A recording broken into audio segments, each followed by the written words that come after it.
ട്രംപിന് Gaza America ഏറ്റെടുത്ത് സ്വർഗമാക്കണം പോലും. ഇത്രയും കാലം നെതന്യാഹു ഏറ്റെടുത്ത് സ്വർഗമാക്കിയ അതേ ഗസ തന്നെയാണ് ട്രംപിനും ഏറ്റെടുത്ത് സ്വർഗമാക്കേണ്ടത്. നെതന്യാഹുവിന്റെ ഏറ്റെടുക്കൽ കഴിഞ്ഞിട്ടും ഗസയിൽ ബാക്കിയുള്ളവർ വേറെ ഇടങ്ങളിലേക്ക് പോകണമത്രേ. അല്ല, അങ്ങനെ തോന്നുമ്പോ ഏറ്റെടുക്കാൻ ഈ ട്രംപിന്റെ ഡാഡിയുടെ വക വല്ലതും ആണോ ഈ ഗസ? ട്രംപിന്റെ തറവാട്ട് സ്വത്താ ഗസ? ട്രംപ് ശരിക്കും പറയുന്നത് കേട്ടാ തോന്നും ഗസ പുള്ളിയുടെ തറവാട്ട് സ്വത്താണെന്ന്. തോന്നുമ്പോ പോയി ഏറ്റെടുക്കുക, അവിടുത്തെ ആളുകളെ ഇറക്കി വിടുക. നിങ്ങക്ക് അങ്ങനെ തോന്നുന്നില്ലേ ഗൈസ്? എന്റെ ഡാഡി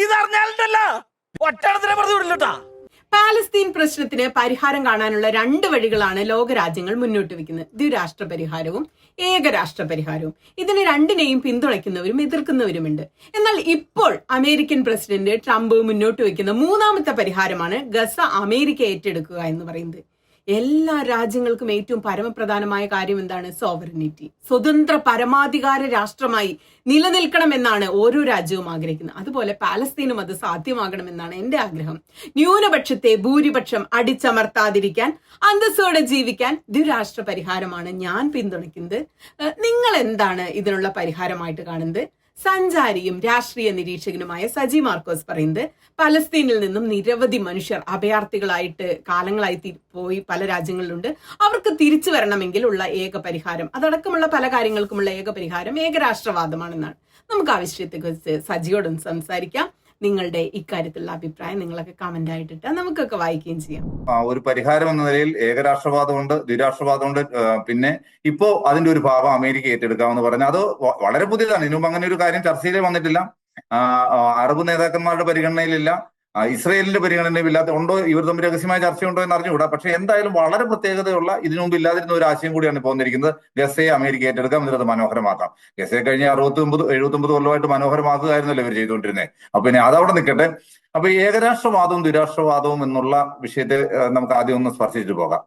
ഇപ്പം ലോകത്തിലെ എല്ലാ നേതാക്കന്മാരും, എല്ലാ രാജ്യങ്ങളും, യുണൈറ്റഡ് നേഷൻസ് ഉൾപ്പെടെ എല്ലാവരും 2 സ്റ്റേറ്റ് സൊല്യൂഷൻ, ദ്വിരാഷ്ട്രവാദം, അതായത് പാലസ്തീൻ എന്ന് പറയുന്ന ഒരു അതിർത്തി ഉണ്ടാകുകയും ഇസ്രായേൽ എന്ന് പറയുന്നത് എങ്ങനെ മറ്റ് 2 രാജ്യങ്ങളായി കോ എക്സിസ്റ്റ് ചെയ്യാം എന്നുള്ള ഒരു നിർദ്ദേശമാണ് മുമ്പോട്ട് വെച്ചിരിക്കുന്നത്. അതിന്റെ വളരെ ലളിതമായിട്ട് മനസ്സിലാകുന്ന കാര്യങ്ങളാണ്. പക്ഷേ എഡ്വേർഡ് സെയ്ദ് തൊട്ട് ഉള്ള പലസ്തീനിയൻ സ്കോളേഴ്സ്, അങ്ങനെ അപൂർവം ചില ആളുകൾ ആദ്യകാലം തൊട്ടേ പറഞ്ഞിരുന്ന ഒരു കാര്യമാണ് ഏകരാഷ്ട്രവാദമാണ് നല്ലത്, ദ്വിരാഷ്ട്രവാദം സാധ്യമല്ല.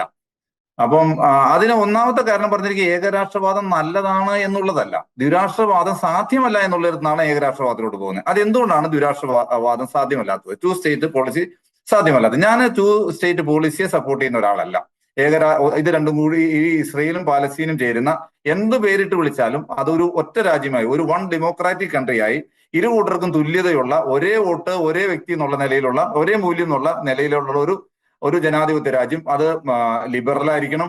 അങ്ങനത്തെ ഒരു രാജ്യമായി മാറണം എന്നുള്ളതാണ്, അതേ സാധ്യമാവൂ എന്നുള്ളതാണ് ഒരു കാരണം. അതിന്റെ പ്രധാനപ്പെട്ട കാരണം എന്തെന്ന് വെച്ചാൽ, ഒന്ന്, പാലസ്തീൻ എന്ന് പറയുന്നതിന് ഒരു രാജ്യത്തിന്റെ ബേസിക് റിക്വയർമെന്റ് എന്ന് പറയാൻ അതിന് അതിർത്തി ഉണ്ടായിരിക്കുക എന്നുള്ളതാണ്.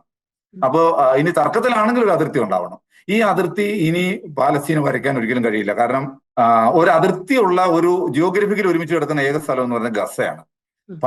വെസ്റ്റ് ബാങ്ക് എന്ന് പറയുന്നത്, ഇപ്പൊ വെസ്റ്റ് ബാങ്കും ഗസയും ഇത് തമ്മിൽ വരുന്ന ഏതാണ്ട് 90 മൈൽ ദൂരം വരുന്ന ഒരു ഇടനാഴി. ഇത്രയും ചേരുമ്പോഴാണ് പാലസ്തീൻ എന്ന് പറയുന്ന ഒരു രാജ്യം ഉണ്ടാക്കുകയാണെങ്കിൽ ഉണ്ടാക്കാൻ പറ്റൂ.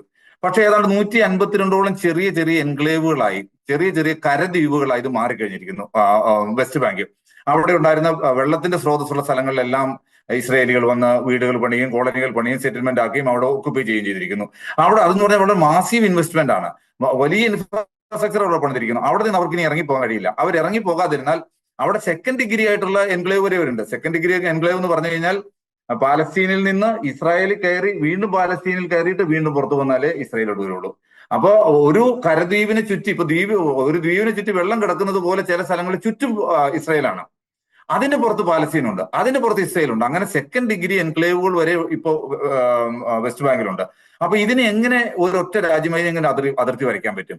ഇപ്പോ പൊതുവെ പറഞ്ഞു കേൾക്കുന്ന ഒരു അതിർത്തി എന്ന് പറയുന്ന 1967 യുദ്ധം കഴിഞ്ഞപ്പോൾ അവരുടെ ആർമിസ്റ്റിക് അറേഞ്ച്മെന്റ് വന്നപ്പോൾ, എഗ്രിമെന്റ് വന്നപ്പോൾ, അതായത് ഒരു വെടിനിർത്തൽ കരാറിന് വേണ്ടിയിട്ട് ചെറിയ ഒരു അതിർത്തി പോലെയൊക്കെ വരച്ചിരുന്നെങ്കിലും അത് രാജ്യാതിർത്തിയായി ആരും അംഗീകരിക്കുന്നില്ല, പ്രത്യേകിച്ച് ഇസ്രായേൽ അംഗീകരിക്കുന്നില്ല. അതിന്റെ ഉള്ളിൽ കയറിയാണ് ഈ പറഞ്ഞ സെറ്റിൽമെന്റിൽ വന്നിരിക്കുന്നത്. അതുകൊണ്ട് ഈ ദ്വിരാഷ്ട്രവാദം നടക്കില്ല, അത് സാധ്യമല്ല എന്ന് പറയാനുള്ള ഒന്നാമത്തെ കാരണം, ഇവരുടെ എന്താണ് പാലസ്തീനികളുടെ ആവശ്യം? പാലസ്തീനിലെ ആവശ്യം എന്താണെന്ന് ഇന്നുവരെ ആരും ചോദിച്ചിട്ടില്ല, നിർഭാഗ്യവശാൽ ഒരു കാര്യം. ഇപ്പൊ ഇവരോട് നിങ്ങൾ അറബ് രാജ്യങ്ങളിലേക്ക് കുടിയേറി പോകൂ, ഇല്ലെന്നുണ്ടെങ്കിൽ ഗസ ഞങ്ങൾ ഏറ്റെടുക്കും എന്നൊക്കെ പറയുമ്പോൾ ഗസയിൽ താമസിക്കുന്ന മനുഷ്യരോട് ആരും ചോദിച്ചിട്ടില്ല നിങ്ങൾക്ക് എന്താ വേണ്ടത്, നിങ്ങൾക്ക് ഇവിടെ താമസിക്കുകയാണോ വേണ്ടത്, നിങ്ങൾക്ക് മറ്റൊരു രാജ്യമാണോ വേണ്ടത്? അവരോട് ആരും ഇന്നുവരെ ചോദിച്ചിട്ടില്ല. അപ്പൊ അവരുടെ ഒന്നാമത്തെ ആവശ്യം എന്ന് പറഞ്ഞാൽ, ചോദിച്ചില്ലെങ്കിൽ അവർ ലോകത്തോട് പറയുന്ന ഒരു കാര്യം, ഇവരുടെ പകുതി ജനങ്ങൾ വെളിയിലാണ്, അഭയാർത്ഥി ക്യാമ്പുകളിലാണ്. അത് 1948 തൊട്ട് അവിടെ കഴിയാണ്. അതിന് മൂന്നാമത്തെ തലമുറയാണ് ഇപ്പൊ കഴിയുന്നത്. ഇവരുടെ റൈറ്റ് ടു റിട്ടേൺ ആണ് പാലസ്തീന്റെ ഒന്നാമത്തെ ആവശ്യം. അല്ലാതെ യുണൈറ്റഡ് നേഷൻസിൽ ഒരു കസേരയോ, ഇവർക്കൊരു ബൗണ്ടറിയോ, ഇവർക്കൊരു നാണയമോ, ഇവർക്ക് ലോകത്തിലെ അംഗീകാരത്തിലൊക്കെ ഉപരി ഇവരുടെ നാട്ടിൽ നിന്ന് പോയിരിക്കുന്ന റെഫ്യൂജികളായി പോയിരിക്കുന്ന പകുതി പാലസ്തീനിയർക്ക് തിരിച്ചു വരാൻ പറ്റണം. അവിടെയാണ് ഇതിന്റെ റിയൽ പ്രോബ്ലം. ഇവർ പോയിരിക്കുന്നത് എവിടെ നിന്നാ? ഇവർ പോയിരിക്കുന്നത് ഇസ്രയേലിൽ നിന്നാണ്. ഇസ്രയേലിൽ 530 ഗ്രാമങ്ങളാണ് ഇവർ തുരത്തിയിട്ട് ഇസ്രയേൽ കൈയടക്കി വെച്ചിരിക്കുന്നത്. ഇസ്രയേൽ എന്ന് പറയുന്ന രാജ്യത്തിനകത്ത് ഇത്രയും ഗ്രാമങ്ങളിൽ നിന്നുള്ള ആളുകളെ പുറത്താക്കിയതാണ് നമ്മളുടെ യുണൈറ്റഡ് നേഷൻസിന്റെ വെബ്സൈറ്റിലും ആംനസ്റ്റി ഇന്റർനാഷണൽ വെബ്സൈറ്റിലും റെഡ് ക്രോസിന്റെ വെബ്സൈറ്റിലും കാണുന്ന 1948 ഇസ്രയേൽ എന്ന് പറഞ്ഞ രാജ്യം ഉണ്ടാകുമ്പോൾ 7.5 ലക്ഷം മനുഷ്യർ അവിടുന്ന് പോയത് ഗസയിൽ നിന്നല്ല, വെസ്റ്റ് ബാങ്കിൽ നിന്നല്ല, ഇപ്പോഴത്തെ ഇസ്രയേലിൽ നിന്നാണ്. ആ മനുഷ്യർ തിരിച്ചങ്ങോട്ട് വരും. ഗസയിലോട്ട് എന്തായാലും വരാൻ പറ്റില്ല, കാരണം അവിടെ സ്ഥലമില്ല, അവിടെ തിക്കലി പോപ്പുലേറ്റഡ് ആണ്. വെസ്റ്റ് ബാങ്ക് എന്ന് പറഞ്ഞാൽ ഇവർ സ്കാറ്റർ ചെയ്ത് പോയി, പലരുടെയും സ്ഥലമാണ്. ഇവർ പോയ സ്ഥലങ്ങൾ അവിടെയുണ്ട്. ആ സ്ഥലങ്ങൾ ഇവിടെ വീടുകൾ ഇടിച്ചു നിരത്തി. അതിൽ ചുരുക്കം ചില സ്ഥലങ്ങൾ, ചില ടൗൺഷിപ്പുകൾ ഉണ്ടാക്കിയാണ്, ബാക്കിയത് ദേശീയ ഉദ്യാനങ്ങളാക്കി മാറ്റി, ഫോറസ്റ്റ് ആക്കി മാറ്റി, അങ്ങനെ പലതരത്തിലുള്ള സ്ഥലങ്ങളാക്കി മാറ്റിയിട്ട് അതിനുവേണ്ടി അവർ ചെയ്ത ഒരു ഏറ്റവും മോശമായ ഒരു കാര്യം 1950 ആബ്സെന്റീസ് പ്രോപ്പർട്ടി ലോ എന്ന് പറഞ്ഞ ഒരു നിയമം അവർ പാസാക്കി. ആ നിയമത്തിന് പ്രകാരം 2 വർഷമായി ഇസ്രയേലിൽ അവകാശപ്പെടാനില്ലാത്ത സ്ഥലം മുഴുവൻ ഒരു പ്രത്യേക അതോറിറ്റി ഉണ്ടാക്കി ഗവൺമെന്റിന്റെ കീഴിലേക്ക് ആ സ്ഥലം മാറ്റി. ഈ പോയ മനുഷ്യർ, ഈ 7.5 ലക്ഷം മനുഷ്യർ അവിടുന്ന് 1948 ഇറങ്ങിയ മനുഷ്യരുടെ മുഴുവൻ സ്ഥലവും സർക്കാർ ഭൂമിയായി ഇസ്രയേൽ കണ്ടുകെട്ടി. ഒരു നഷ്ടപരിഹാരം കൊടുത്തില്ല. ഇവർക്ക് തിരിച്ചു വരാൻ ഒരു പട്ടിയുമില്ല. തിരിച്ചു വന്നാൽ എങ്ങോട്ട് വരും? ഇവർ ഇസ്രയേലിനോട്ട് വരാൻ പറ്റത്തുള്ളൂ. അപ്പൊ ഇസ്രയേൽ വന്നാലുള്ള പ്രശ്നം എന്താണ്? ഇന്ന് അറബ്സ് 21% ഉണ്ട്. അറബ്സും ദുറൂസും കൂടി 21% ഉണ്ട് ഇസ്രയേലില്. അതിന്റെ ഡെമോഗ്രഫി മാറും, വരുന്നവരുടെ എണ്ണം കൂടെ കൂടും. അപ്പൊ ഇസ്രയേലിലെ ജൂതന്മാർക്ക് ഭയമുണ്ട്, ഇതൊരു ജ്യൂസ് മെജോറിറ്റി സ്റ്റേറ്റ് ആകാതെ പോയാൽ എന്ത് ചെയ്യും? 7 ലക്ഷം മനുഷ്യർ മാത്രമല്ലല്ലോ, അവിടെ പിന്തുടർച്ച അവകാശികളായിട്ടുള്ള മനുഷ്യരുണ്ട്. ഇവരെല്ലാം കൂടി തിരിച്ച് ഇസ്രയേലിലേക്ക് വന്നാൽ പിന്നെ ഇതൊരു ജൂയിഷ് മെജോറിറ്റി ഉള്ള സ്റ്റേറ്റ് ആയി പോകാതിരിക്കാം എന്നുള്ളതാണ് അവിടെ ഒരു ഭയം.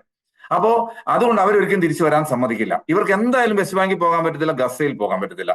അപ്പോൾ ഇനി ഇത് 2 സ്റ്റേറ്റ് ആയിരുന്നിരിക്കട്ടെ, ഒരു ബൗണ്ടറി ഇനി ഏതെങ്കിലും ഇവരുടെ രണ്ടുപേരുടെയും വിട്ടുവീഴ്ച കൊണ്ട് ഇവരൊരു ബൗണ്ടറി വരച്ചു. അങ്ങനെ ഇസ്രയേലും പാലസ്തീനും പറഞ്ഞ 2 രാജ്യങ്ങളായി മാറുന്നിരിക്കട്ടെ. അപ്പോഴും ഈ അഭയാർത്ഥികൾ ക്യാമ്പിൽ കിടക്കുന്നിടത്തോളം മൂല കാരണം, ഇതിന്റെ ഒറിജിനൽ ഇഷ്യൂ പരിഹരിക്കപ്പെടുന്നില്ല. അത് പരിഹരിക്കപ്പെടണമെങ്കിൽ ഒരൊറ്റ വഴിയേ ഉള്ളൂ. ഇവർക്ക് ഇവർ പോയ സ്ഥലത്തേക്ക് അതായത് 3 തലമുറ മുമ്പ് വീട് പൂട്ടിയിട്ട് പോകുമ്പോൾ ഈ പ്രശ്നം തീരുമ്പോൾ തിരിച്ചു വരാമെന്ന് വിചാരിച്ച് അവർ വന്നേ. ആ തുരുമ്പിച്ച താക്കോലല്ലാതെ അവരുടെ കയ്യിലൊന്നുമില്ല, വീടൊന്നും അവിടെയില്ല. അവർക്ക് തിരിച്ചു വരാൻ പറ്റണം. തിരിച്ചു വരാൻ പറ്റണമെങ്കിൽ ഇതൊരു ഒറ്റ രാജ്യമായി തീരാവുന്ന ഒരു വഴിയുള്ളൂ. അപ്പോൾ എങ്ങനത്തെ രാജ്യമായി തീരണം? ആ രാജ്യത്തിൽ അതിലൂടെ പോകുന്നതിന് മുമ്പ് ഒരു കാര്യം പറയട്ടെ. ഇപ്പൊ മറ്റൊരു പ്രശ്നം കൂടിയുണ്ട് ഇസ്രയേലില്. 23% ജനങ്ങൾ പുറത്ത് കേൾക്കുന്ന പോലെ അതൊരു ജനാധിപത്യ രാജ്യമല്ല, അതൊരു എത്നോക്രാറ്റിക് രാജ്യമാണ്. കാരണം കൃത്യമായി പറഞ്ഞത്, this is a national home for Jews, not for Arabs. ഇത് ഇസ്രയേലിന്റെ യഹൂദന്മാർക്കുള്ള നാഷണൽ ഹോമാണ് ഇസ്രയേൽ എന്ന് പറയുന്നത്. അതുകൊണ്ട് അവിടെ ഈ 25% വരുന്ന ആളുകൾ 2ാം തര പൗരന്മാരായിട്ടാണ് കഴിയുന്നത്. ഏതാണ്ട് 65ഓളം ഡിസ്ക്രിമിനേറ്ററി ലോസ് ഉണ്ട്, അവിടെ നിയമങ്ങളുണ്ട്. ഇവരെ ഈ അറബ്സിനെയും ഇസ്രയേലിനെയും തുല്യരായി കാണാതിരിക്കാൻ വേണ്ടി നിയമനിർമ്മാണം നടത്തുന്നുണ്ട്. ബൈ ലോ അവർ സെക്കൻഡ് ക്ലാസ് സിറ്റിസൺ ആണ്. അങ്ങനെ അവർക്ക് എത്ര കാലം കഴിയാൻ പറ്റും? ഇനി ഇസ്രയേലും പാലസ്തീനും എന്ന് പറയുന്ന 2 രാജ്യങ്ങൾ ഉണ്ടായി തന്നെ ഇരിക്കട്ടെ, അപ്പോഴും അവിടെയുള്ള 25% അറബ്സ് സെക്കൻഡ് ക്ലാസ് പൗരനായിട്ട് കഴിയുവാണ്. അവിടെ പ്രശ്നങ്ങൾ തീരുന്നില്ല. അവർക്ക് അത് ഒരു നിയമം കൊണ്ടല്ല, ഒരു സീരീസ് ഓഫ് ലോസ് അവരുണ്ടാക്കിയാണ് അവരെ 2ാം തരക്കാരായിരിക്കുന്നത്. ഇപ്പം ഉദാഹരണത്തിന് അവിടെ നിർബന്ധിത സൈനിക സേവനം ഉണ്ടല്ലേ യഹൂദന്മാർക്കും. അത് യഹൂദന്മാർക്ക് നിർബന്ധമാണ്. യഹൂദന്മാർ നിർബന്ധിത സൈനിക സേവനം ചെയ്തില്ലെങ്കിൽ 2 വർഷം തടവ് ശിക്ഷയാണ്. ദ്രൂസുകൾ എന്ന് പറയുന്ന വളരെ ഒരു മൈക്രോ മൈനോറിറ്റി ആയിട്ടുള്ള ഒരു അറബ് സംസാരിക്കുന്ന ഒരു കൂട്ടം മനുഷ്യരുണ്ട് അവിടെ. അവർക്ക് വേണമെങ്കിൽ പട്ടാളത്തിൽ ചേരാം, മിക്കവരും പട്ടാളത്തിൽ ചേരും. കാരണം അവർ അറബ് സംസാരിക്കുന്നവരും ഒരു ഇസ്ലാമിന്റെ ഒരു സെക്ട് ആണെന്ന് വേണമെങ്കിൽ പറയാം. അത് ഇസ്ലാം അംഗീകരിക്കുന്നില്ല, അവർ അറബായിട്ടും അംഗീകരിക്കുന്നില്ല. പക്ഷെ അവർ ഖുറാനാണ് അവരുടെ വേദഗ്രന്ഥം, അവര് റമദാൻ ആചരിക്കുന്നുണ്ട്, അങ്ങനെ പർദ്ദ ഇടുന്നുണ്ട്. ഇത്തരത്തിലുള്ള ശരിക്കും പറഞ്ഞാൽ ഒരു അറബ് ഐഡന്റിറ്റി എല്ലാം കാണിക്കുന്ന ഒരു വിഭാഗമാണ്. അവർക്ക് വേണമെങ്കിൽ പട്ടാളത്തിൽ ചേരാം, പക്ഷെ അവർക്ക് നിർബന്ധിക സൈന്യ സേവനമില്ല. പക്ഷേ ഈ ബാക്കി വരുന്ന അറബ്സ് ആരും പട്ടാളത്തിൽ ചേരില്ല. കാരണം ചേർന്നാൽ ഇവരുടെ ട്രെയിനിങ് കഴിയുമ്പോൾ നേരെ കൊണ്ടുവരുന്നത് ഗസയിലോട്ടാണ്. ഗസയിലെ അറബ്സിനെതിരെ യുദ്ധം ചെയ്യാനും അവരുടെ കുഞ്ഞുങ്ങളെ വെടിവെക്കാനും വിടാനുണ്ട്, ഇവർ പോകില്ല. അപ്പൊ ഈ നിർബന്ധിത സൈനിക സേവനം കഴിഞ്ഞു വരുന്നയാൾക്ക് contribution to the state bill എന്ന് പറയുന്ന ഒരു നിയമം ഇവിടെ പാസ്സാക്കിയിട്ടുണ്ട്. അതായത് സ്റ്റേറ്റിനെ സഹായിച്ചു എന്നുള്ള കാരണത്താൽ ഇവർക്ക് പ്രത്യേകമായ സംവരണമുണ്ട്, വിദ്യാഭ്യാസ സംവരണമുണ്ട്, വീട് വെക്കുന്നതിനുണ്ട്, സ്ഥലം വാങ്ങുന്നതിനുണ്ട്, വിവാഹം കഴിക്കുന്നതിനുണ്ട്, വണ്ടി വാങ്ങുന്നതിനുണ്ട്, ജോലി കിട്ടുന്നതിനുണ്ട്. അങ്ങനെ എല്ലാ മേഖലകളിലും ഈ നിർബന്ധിത സൈനിക സേവനം കഴിഞ്ഞ ആളുകൾക്ക് പ്രത്യേക പരിഗണനയും സംവരണവും ഉള്ളതുകൊണ്ട് അവരോട് മത്സരിച്ച് ജയിക്കാൻ ഈ പറഞ്ഞ 25% ആളുകൾക്ക് മറ്റു അറബ്സിന് ഒരിക്കലും കഴിയില്ല. എല്ലാ അവസരങ്ങളും അവർക്ക് കിട്ടുന്നത്. മാത്രമല്ല സ്ഥലം മേടിക്കുന്നതിന് ഇപ്പം 25% വരുന്ന അറബ്സിന് സ്ഥലം മേടിക്കുന്നതിന് നിയന്ത്രണമുണ്ട്, അവന്റെ ബന്ധുക്കൾക്ക് സിറ്റിസൺഷിപ്പ് കൊടുക്കുന്നതിന് നിയന്ത്രണമുണ്ട്, അവന്റെ ബന്ധുക്കൾ വിസിറ്റ് ചെയ്യുന്നതിന് നിയന്ത്രണമുണ്ട്. അങ്ങനെ എല്ലാ തരത്തിലും ഈ 21% വരുന്ന അറബ്സിനെ, അതായത് യഹൂദന്മാരല്ലാത്തവർ രണ്ടാം തരം പൗരന്മാരായി കഴിയാണ്. അതിനും ഒരു പരിഹാരം വേണം. അപ്പൊ 2-3 പ്രശ്നങ്ങൾക്ക് പരിഹാരം വേണം. 2 രാജ്യമായ മാത്രം തീരൂല. ഒന്ന് right to return of the refugees, 2 ഇവർക്ക് തുല്യത വേണം. പിന്നെ ഇവർക്ക് അതിർത്തി വരയ്ക്കാൻ പറ്റാത്തതിന്റെ പ്രശ്നങ്ങളുണ്ട്. വെസ്റ്റ് ബാങ്കിൽ മുഴുവൻ വെള്ളം, വെസ്റ്റ് ബാങ്കിൽ ഏറ്റവും വലിയ റിസോഴ്സ് എന്ന് പറഞ്ഞു കഴിഞ്ഞാൽ അവിടെ എല്ലാ കാലവും ഒഴുകുന്ന ജോർദാൻ നദിയും അതിന്റെ കൈവഴികളും അതിന്റെ വാദികളുമാണ്. വാദി എന്ന് പറയാ തോടുകൾ. അപ്പൊ ആ സ്ഥലങ്ങളിൽ ഉള്ള എല്ലാ സ്ഥലങ്ങളിലും ഇസ്രയേൽ ഇപ്പൊ സെറ്റിൽമെന്റുകൾ പണിയുകയും വലിയ വലിയ കൂറ്റൻ കെട്ടിടങ്ങൾ പണിയും അവിടെ താമസിക്കുകയും ചെയ്യുന്നു. അവിടെ അവങ്ങളുടെ പ്രത്യേക റോഡുകളാണ്. അവിടെ പാലസ്തീനിൽ കയറാൻ അനുവാദമില്ല. അവിടെ ഇവർക്ക് മാത്രം പോകാൻ പറ്റുന്ന വേഗതയേറിയ റോഡുകളും അതേസമയം അതിന് പാരലായിട്ട് പാലസ്തീനിൽ സഞ്ചരിക്കുന്ന റോഡുകളുമുണ്ട്. അപ്പൊ ഇങ്ങനെയുള്ള സംവിധാനങ്ങളെ എങ്ങനെ ഉപേക്ഷിച്ചിട്ട് ഈ വെസ്റ്റ് ബാങ്ക് അവർക്ക് കൊടുക്കാൻ പറ്റും? ഒരിക്കലും സാധ്യമല്ല. അങ്ങനെ ചെയ്യാതിരിക്കുക എന്നുള്ളതായിരുന്നു അവരുടെ ഉദ്ദേശം. ഇനി അതിന്റെ പറയുന്നത് ഈ പാലസ്തീനികളുടെ ഏറ്റവും വലിയൊരു ആവശ്യം എന്ന് പറഞ്ഞാൽ അഭയാർത്ഥികൾക്ക് തിരിച്ചു വരാനുള്ള ഒരു സൗകര്യം നോക്കിയാണ് പറയുന്നത്. പക്ഷെ എല്ലാ റൈറ്റ് ടു റിട്ടേൺ ആണ് അവരുടെ ഒന്നാമത്തെ ആവശ്യം എന്ന് പറയുന്നത്. പക്ഷെ സജി എന്നെ പറയുന്നുണ്ട് 21% വരുന്ന അറബ് ഇസ്രായേൽ സിറ്റിസണെതിരെ 65ഓളം വിവേചന നിയമങ്ങൾ നിലനിൽക്കുന്നുണ്ട്. ഇവര് സെക്കൻഡ് ക്ലാസ് സിറ്റിസൺ ആയിട്ടാണ് ഇപ്പൊ ജീവിക്കുന്നത്. 2 തരം സൗകര്യങ്ങളാണ്, റോഡ് വരെ 2 തരത്തിലാണ് ഇവർ ഉപയോഗിച്ചു പോകുന്നതെന്ന് സജി പറയുന്നു. പിന്നെ ഈ സർവേകളെ കുറിച്ചും ഇവരുടെ ഒരു പിന്നെ പാലസ്തീനികളുടെ ഇഷ്ടം എന്താണ് എന്നതിനെ കുറിച്ചൊക്കെ പറഞ്ഞു. അപ്പൊ അങ്ങനെ നോക്കുകയാണെങ്കിൽ ഈ യുദ്ധം നടക്കുന്ന കൊടുമ്പിരി കൊണ്ടിരിക്കുന്ന 2024 ജൂലൈ മുതൽ ഒക്ടോബർ വരെ നടന്ന ഒരു പാലസ്തീൻ ഇസ്രായേൽ സംയുക്ത സർവേയുടെ ഫലം അതിൽ പറയുന്നത് 80% പാലസ്തീനികളും ഒക്ടോബർ 7 ആക്രമണം തങ്ങൾ ഇത്ര നാൾ അനുഭവിച്ചൊരു വിവേചനത്തിന്റെയും ദുരിതത്തിന്റെയും ഒരു സ്വാഭാവിക പ്രതികരണമായിട്ടാണ് കരുതുന്നത്. അതേസമയം 84% ഇസ്രായേലികളും കരുതുന്നത് ഇസ്രായേലിന്റെ തിരിച്ചടി നീതീകരിക്കാം, ഇങ്ങനെ യുദ്ധങ്ങളൊക്കെ ആകാം എന്നാണ്. ഭൂരിപക്ഷം പലസ്തീനികളും പിന്നെ യുദ്ധത്തിൽ വിശ്വസിക്കാതിരിക്കുമ്പോൾ ഇസ്രായേലികൾ അത് വിശ്വസിക്കുന്നുണ്ട്. അപ്പൊ ഇത്തരത്തിൽ അടിച്ചമർത്തപ്പെട്ട് കഴിയുന്ന ഒരു ജനതയാണല്ലോ ഓൾറെഡി അവര്. അപ്പൊ 90 ജർമ്മനികൾ ഒന്നായിട്ടുണ്ട്. സൗത്ത് ആഫ്രിക്കയിലെ അപ്പാർത്തൈഡ് അവസാനിച്ചെങ്കിലും സർവ്വലൗകിക കമ്മ്യൂണിസ്റ്റ് പ്രതീക്ഷയായിരുന്ന സോവിയറ്റ് യൂണിയൻ ഒന്നും ഇപ്പൊ ഇല്ല. അതൊക്കെ ചിന്ന ഭിന്നമായി. അപ്പോഴാണ് ഈ ട്രംപ് പറയുന്നത് ഗസ ഞാൻ ഏറ്റെടുക്കാം, നിങ്ങളൊക്കെ എവിടെയെങ്കിലും ഓടിപ്പോന്ന് പറയുന്നുണ്ട്, താരിഫ് ഏറ്റെടുക്കുന്നുണ്ട്. അപ്പൊ എല്ലാ രാജ്യങ്ങളും ഭയങ്കര ആത്മാഭിമാനമുള്ള രാജ്യങ്ങളാണ്. ഇപ്പൊ കാനഡയും അമേരിക്കയും തമ്മിലുള്ള ഇഷ്യൂലാണെങ്കിലും സോവറിനിറ്റിയെ കുറിച്ചാണ് എപ്പോഴും സംസാരിക്കുന്നത് നമ്മള്. അപ്പൊ സ്വതന്ത്ര പരമാധികാര രാഷ്ട്രം നിലനിൽക്കണം എന്നല്ലേ മനുഷ്യരുടെയും രാജ്യങ്ങളുടെയും ഒക്കെ ഒരു ആവശ്യം. അപ്പൊ ആ തരത്തിൽ ഒരു രാഷ്ട്ര സിദ്ധാന്തമല്ലേ പാലസ്തീനികൾക്കും ആഗ്രഹം ഉണ്ടാവില്ല, അവർക്ക് ആത്മാഭിമാനം ഇല്ലേ? അപ്പൊ നമ്മള് അല്പസ്വല്പം സ്വാതന്ത്ര്യമൊക്കെ അനുവദിക്കുന്ന ഒരു ഭർത്താവായി ഞാൻ മാറാം എന്ന് പറയുന്നത് പോലെ നമ്മൾ ഒരു രാജ്യമായി നിൽക്കുകയാണെങ്കിൽ നിങ്ങളെ ഇവിടെ സെക്കൻഡ് ക്ലാസ് സിറ്റിസണായി ജീവിക്കാൻ സമ്മതിക്കാം എന്ന പോലെയല്ലേ അത് വരും. അല്ലാതെ ഈക്വൽ റൈറ്റ്സ് ഉണ്ടാവുമോ സജി ഒരു രാഷ്ട്രമാകുമ്പോ? ഇതൊരു പ്രശ്നം എന്നാണെന്നറിയാം. നമ്മൾ ഇന്നത്തെ അവസ്ഥ മാത്രം കണ്ടിട്ടാണ് ഇപ്പോ സുനിധി സംസാരിക്കുന്നത്. നമ്മൾ നാളെയെ കുറിച്ച് അങ്ങനെ പ്രവചിച്ചുകൂടാ. കാരണം നാളെ എന്ന് പറഞ്ഞാൽ ഇപ്പോ ഈ ഒരു നമ്മുടെ 93-ലൊക്കെ ഓസ്ലോ അക്കോർഡ് വരുന്നവരത്തേനും ശരിക്കും പറഞ്ഞാൽ ഇതൊരു 2 രാജ്യമായി തന്നെ നിലനിൽക്കാം. കാരണം യൂണിയന്റെ പാർട്ടീഷൻ പ്ലാനും അങ്ങനെയായിരുന്നല്ലോ. അത് പല കാരണത്താൽ അതില്ലാതെ തീർന്നു. പിന്നെയും ഇവർ തമ്മിൽ യോജിച്ചുകൊണ്ട് നമുക്ക് 2 രാജ്യങ്ങളായി തുടരാം എന്നൊരു തീരുമാനം എത്തിയ കാലഘട്ടത്തിൽ നിന്ന് നമ്മൾ പിന്നെയും കുറെ മുമ്പോട്ട് പോകുന്നു. ഇപ്പോഴത്തെ സാഹചര്യത്തിൽ അത് 2 രാജ്യമായി നിലനിൽക്കില്ല എന്നുള്ളത് പല കാരണങ്ങളാൽ ഞാൻ പറഞ്ഞു. ഇനി നാളത്തെ കാര്യം ഇപ്പോഴത്തെ ഉദ്ദേശിക്കുന്നത് നെതന്യാഹുവിന് ശേഷം അല്ലല്ല, ഒരിക്കലും ഈ തലമുറയിൽ പോലും ഒരുപക്ഷെ നടന്നു വരില്ല. കാരണം അടുത്ത തലമുറ, വളർന്നു വരുന്ന തലമുറ കുറച്ചുകൂടെ നീതിബോധമുള്ളവരും ജനാധിപത്യ ബോധമുള്ളവരും തമ്മിൽ സംസാരിക്കാൻ സാധ്യതകൾ കൂടുതലുള്ളവർ. ഇപ്പൊ സോഷ്യൽ മീഡിയ വളർന്നു വന്നിരിക്കുന്നു. ഇവർ തമ്മിൽ സംസാരിക്കാനുള്ള സാധ്യത കൂടുകയും ഇവർ പഠിക്കാനായി വിദേശങ്ങളിൽ പോകുമ്പോൾ അവിടെ കൂട്ടുകൂടുകയും അങ്ങനെ എല്ലാ തരത്തിലും ഒരു ബന്ധപ്പെടാനുള്ള സാധ്യത ഇന്ന് പണ്ടത്തേക്കാൾ വളരെ കൂടുന്നു, പ്രത്യേകിച്ച് സോഷ്യൽ മീഡിയത്തിൽ വളർന്നിരിക്കുന്ന കാലത്ത്. അപ്പൊ കുറച്ചുകൂടി ഈ അതിനിടയിൽ വന്നിരിക്കുന്ന ഒരു മാറ്റമാണ്. ഏതാണ്ട് 6ഓളം സംഘടനകൾ ഇസ്രയേലിൽ തന്നെ ഇപ്പൊ പ്രവർത്തിക്കുന്നുണ്ട്. പുതിയതായിട്ടാണ്, ഇതൊന്നും പഴയ സംഘടനകളല്ല. ഒറ്റ രാജ്യം മതി, ഇവരുമായി കോ എക്സിസ്റ്റ് ചെയ്യാം, നമുക്ക് ഒരുമിച്ച് ഒരേ രാജ്യത്തിന് കഴിയാൻ പറ്റുമെന്ന രീതിയിൽ പ്രവർത്തനം നടത്തുന്ന ധാരാളം സംഘടനകളുണ്ട്. എണ്ണത്തിൽ കുറവാണെങ്കിലും പാലസ്തീനിലുണ്ട്. ഇതൊക്കെ പുതിയതായിട്ട് ഉദയം ചെയ്തതാണ്. അപ്പൊ പുതിയൊരു ചിന്താധാര വന്നിട്ടുണ്ട്. ഇത് പുതിയതല്ലെങ്കിൽ, ഞാൻ പറഞ്ഞ എഡ്വേർഡ് സെയ്ദിന്റെ കാലം തൊട്ടേ ഇത് പറയുന്നുണ്ടെങ്കിലും ഇപ്പൊ അതിന് കുറച്ചുകൂടി ജനങ്ങളുടെ ഇടയിൽ പ്രചാരം സിദ്ധിച്ചു വരുന്നു.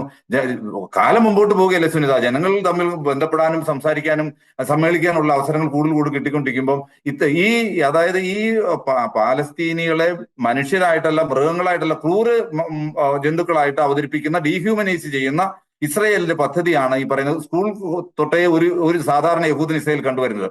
ഇതാണ് അവരെ പട്ടാളക്കാരെ പഠിപ്പിക്കുന്നത്. അതുകൊണ്ടാണ് ഈ പട്ടാളക്കാർക്ക് കുട്ടികളുടെ മേൽ വെടിവെക്കാൻ ഒരു മടിയില്ലാത്ത എന്തുകൊണ്ടാണ്? ഞാൻ പലപ്പോഴും അത്ഭുതപ്പെട്ടിട്ടുണ്ട്. സാധാരണ ഒരു മെഷീൻ ഗൺ കൊണ്ട് വെടിവെക്കുക എന്ന് പറഞ്ഞു കഴിഞ്ഞാൽ കുറെ പേർക്കിട്ടായത് ഒരാളെ ടാർഗറ്റ് ചെയ്തല്ല, സെക്കൻഡ് കൊണ്ട് കുറെ ബുള്ളറ്റ് പോകും. പക്ഷെ സ്നൈപ്പർ വെടിവെക്കുന്ന അങ്ങനെയല്ല.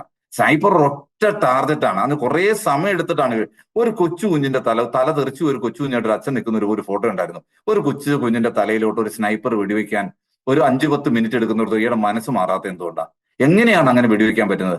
അതേ തരത്തിൽ ഈ പട്ടാളക്കാരെ ഇത്തരം പ്രൊപ്പഗണ്ടകൾ ഇറക്കി ഇവര് തെറ്റിദ്ധരിപ്പിച്ചിരിക്കുകയാണ്. ഇവർ കൊല്ലപ്പെടേണ്ട മനുഷ്യരാണ്, ഇവർ ഞങ്ങൾ ശത്രുക്കളാണ്.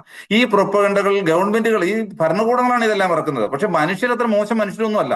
ഇവർ ഒരുമിച്ച് താമസിച്ച മനുഷ്യരാണ്. 1948 വരെയും ഈ അന്ന് പറഞ്ഞ ന്യൂനപക്ഷമായിരുന്നു യഹൂദന്മാർ. ഏതാണ്ട് 10-12% ഉണ്ടായിരുന്നുള്ളൂ 1922 തൊട്ട് 38 വരെ. ഇവർ തമ്മിൽ കാര്യമായ പ്രശ്നങ്ങളൊന്നുമില്ലാതെ ആ നാട്ടിൽ കഴിഞ്ഞ മനുഷ്യരാണ്.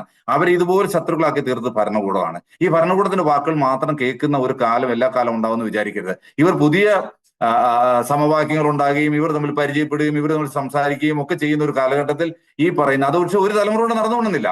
പക്ഷെ ഈ ഒരു തലമുറ കൊണ്ട് അല്ലെങ്കിൽ പോലും ഇത് എന്തുകൊണ്ട് ഇതിനെ നമ്മൾ സപ്പോർട്ട് ചെയ്യണമെന്ന് ചോദിച്ചാൽ ഇത് പ്രശ്നങ്ങളെ പരിഹരിക്കും. 2 സ്റ്റേറ്റ് സൊല്യൂഷൻ പ്രശ്നങ്ങളെ പരിഹരിക്കില്ല. അപ്പോഴും വീണ്ടും നിലനിൽക്കുന്ന പ്രശ്നം ഉണ്ടാകും. അതാ ഞാൻ പറഞ്ഞ അഭയാർത്ഥികൾക്ക് തിരിച്ചു വരാൻ പറ്റില്ല. ഇപ്പോൾ ഇസ്രയേലിനകത്ത് നിൽക്കുന്ന അപ്പാർത്തിയുടെ ഭരണകൂടത്തിന്റെ 2ാം തര പൗരക്കാരായിട്ട് നിൽക്കുന്ന അവരുടെ പ്രശ്നം തീരുന്നില്ല. മാത്രമല്ല അതിർത്തി വരയ്ക്കുന്നതിന് സാങ്കേതികമായ ബുദ്ധിമുട്ട്. ഇങ്ങനെയുള്ള എല്ലാ പ്രശ്നങ്ങൾക്കും പരിഹാരം എന്ന് പറഞ്ഞാൽ ഇതൊരു ഒറ്റ സ്റ്റേറ്റ് ആകുക എന്നുള്ളതാണ്. അത് സെക്യുലർ ആയിരിക്കണം, എല്ലാ അറബിനും യഹൂദനും തുല്യത ഉണ്ടായിരിക്കണം, ഒരേ വോട്ടായിരിക്കണം. അങ്ങനെ എല്ലാ തരത്തിലും തുല്യത അനുഭവിക്കുന്ന ഒരു രാജ്യമായി ഇത് മാറുന്നതിന് വേണ്ടിയുള്ള പ്രവർത്തനങ്ങൾ ആരംഭിച്ചിട്ടുണ്ട് അവിടെ. അത് വളരെ വേഗം മുമ്പോട്ട് പോകുന്നുണ്ട്.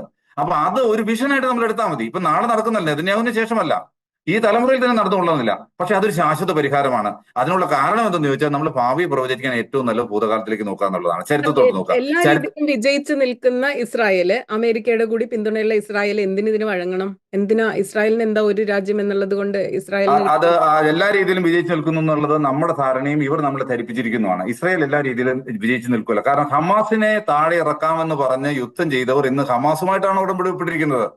ഇത്രയും കഴിഞ്ഞിട്ട് ഇവരുടെ ഹമാസ് വിട്ടുകൊടുക്കാതെ ഇവരുടെ ബന്ദികളെ ഇവർക്ക് മോചിപ്പിക്കാൻ കഴിഞ്ഞിട്ടില്ല.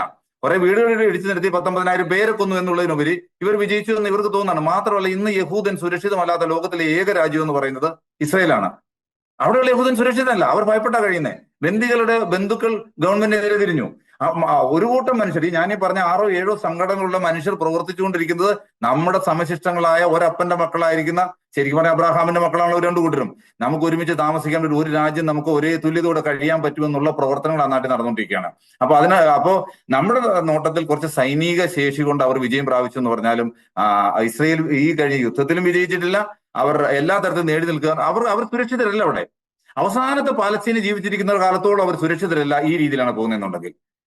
അപ്പോ അതുകൊണ്ട് മറിച്ച് ചിന്തിക്കുന്ന ഒരു കൂട്ടം മനുഷ്യർ 2 പക്ഷത്തും ഉണ്ടായിട്ടുണ്ട്. അവർ എത്ര ചെറുതുമായിക്കൊള്ളട്ടെ, അവർ മുമ്പോട്ട് വെക്കുന്ന വിഷൻ എന്ന് പറയുന്നത് അത് മനുഷ്യത്വത്തിൻ്റെതാണ്, സ്നേഹത്തിൻ്റെതാണ്, കാരുണ്യത്തിൻ്റെതാണ്. അപ്പൊ അതുകൊണ്ട് അതിനെ സപ്പോർട്ട് ചെയ്യാന്നുള്ളത് വളരെ പ്രധാനപ്പെട്ടത്. അല്ലാത്തുള്ളത് പരിഹാരമല്ലായിരിക്കെ.